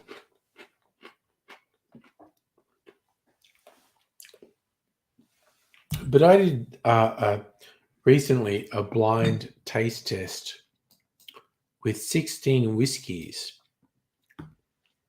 14 of which were Australian whiskies, but there was also a bourbon, an American bourbon, and an Irish whiskey in there. And when it got to the final four, Twofold was actually in the final four. Weirdly, this was a surprise to me. The bourbon and the Irish whiskey were also in the final four. God, I've got a tickle in my nose. I feel like I'm going to sneeze. Sorry, please excuse me. I'm going to say.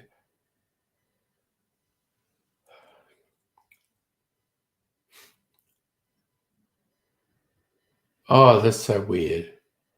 That's so weird. I feel like I think I want to sneeze, and it didn't happen. That was so weird. Good goddamn, that was so weird. Anyway, so I did a blind taste test of 16 whiskies, 14 of which were Australian, but there was also an American bourbon and an Irish whiskey. At the final four, the fucking American bourbon and the Irish whiskey made it in the final four. Also, in the final four was Star Wars Twofold, which was the cheapest of the whiskies, and Archie Rose's rum cask finished single malt. The Archie Rose's rum cask single malt was the winner ultimately, but it was very interesting to me that in the final four was the cheapest of all the whiskies, Star Wars Twofold, and the American bourbon and the Irish whiskey. Really?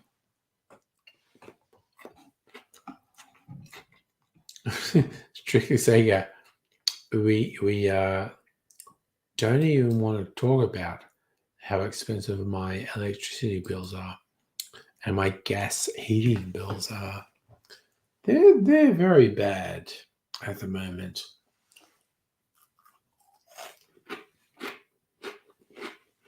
It's very bad.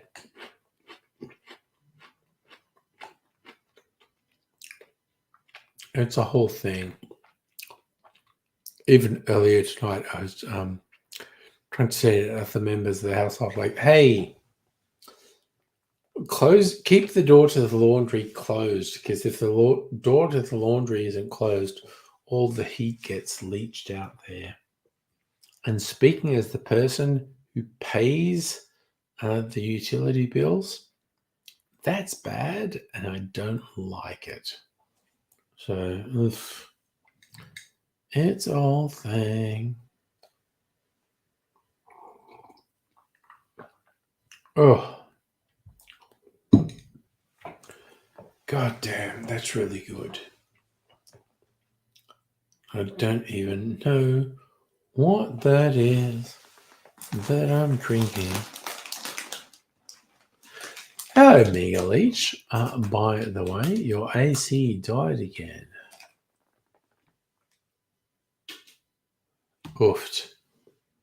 I had so many problems with both my heating and my cooling in this place that it just doesn't bear thinking about. Anyway, I'm going to eat a bunch of French fries. Ah.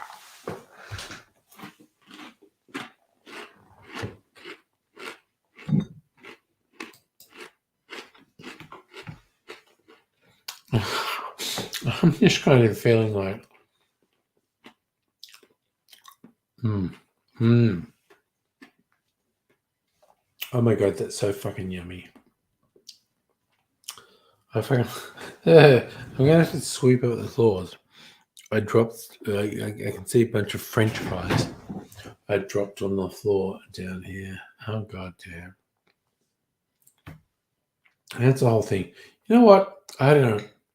Okay, throw it out now if you want me to keep going because we're approaching midnight. What is it? 20 to 12 now. Okay, I want people to throw me out if you really want me to keep going, or if you're in the van. You know what? Maybe we should all go to bed.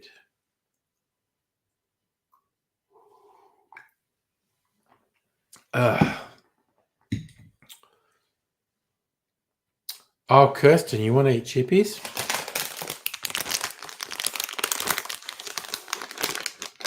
I've got chippies. Husband will complain about check. Okay, Mrs. Angry is in bed at the moment, so we're going to eat chippies and crunch away without causing any consternation.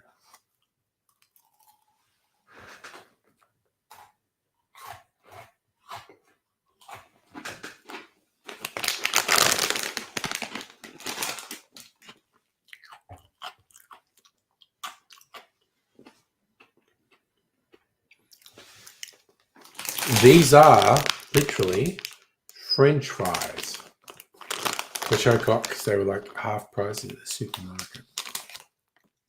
So it'll last me like a week unless I go fucking ape shit.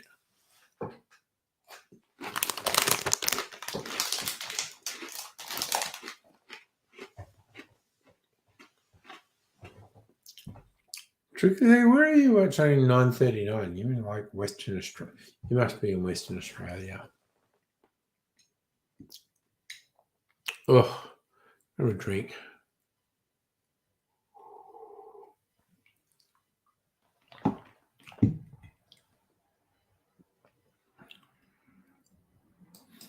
Doctor, you're low energy. All right, so I'm just throwing it out to everyone who is on the stream at the moment. Because we're on a cusp. I need to make a decision. Do we just like fucking cut and run and just say, you know what, that's it for Friday night, which is fine for me? Or is anyone going, no, don't go. Please stay and do some shit. Because I'm kind of on the cusp either way. I can literally go with I could stay and keep going, or I could just go like, yeah, no. So Strictly Sega, you feels like you're done, Strictly Sega. That's okay.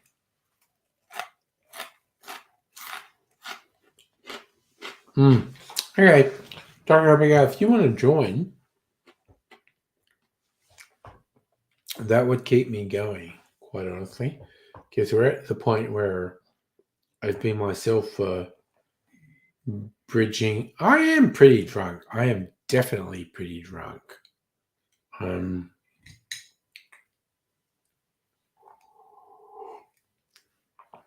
I kind of have an agreement with Mrs. Angry.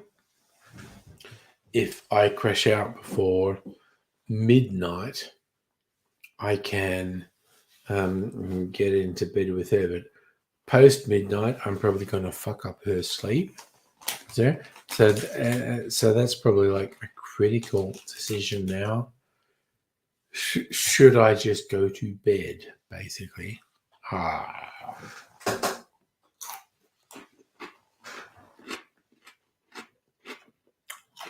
I'm genuinely pretty fucked up at the moment.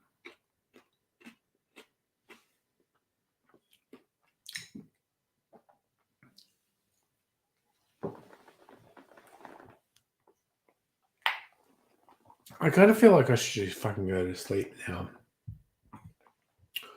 Oofed. What a night. Honestly.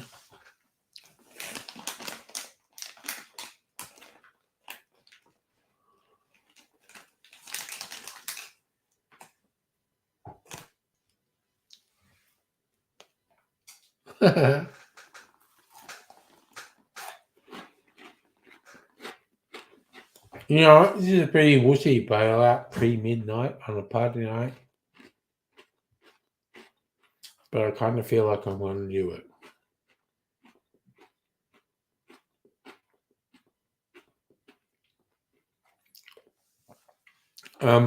So what I might do, look, I have 2 cherries to eat because that's how special tonight is.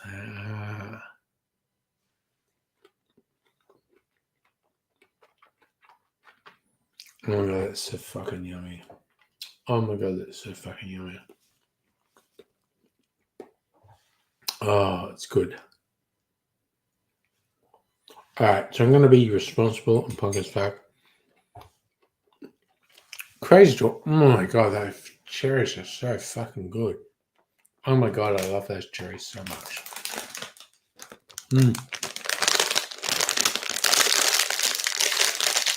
There's salty stuff. Oh my god, that's so fucking yummy. I love it. I fucking love it. All right. So I'm going to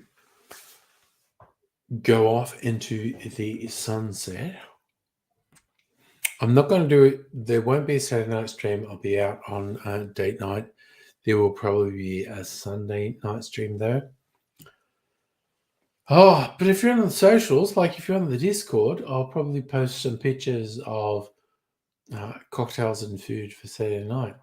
So I hope you wonderful people take care, look after yourselves, and I am looking forward to seeing you another time, maybe as soon as Sunday night.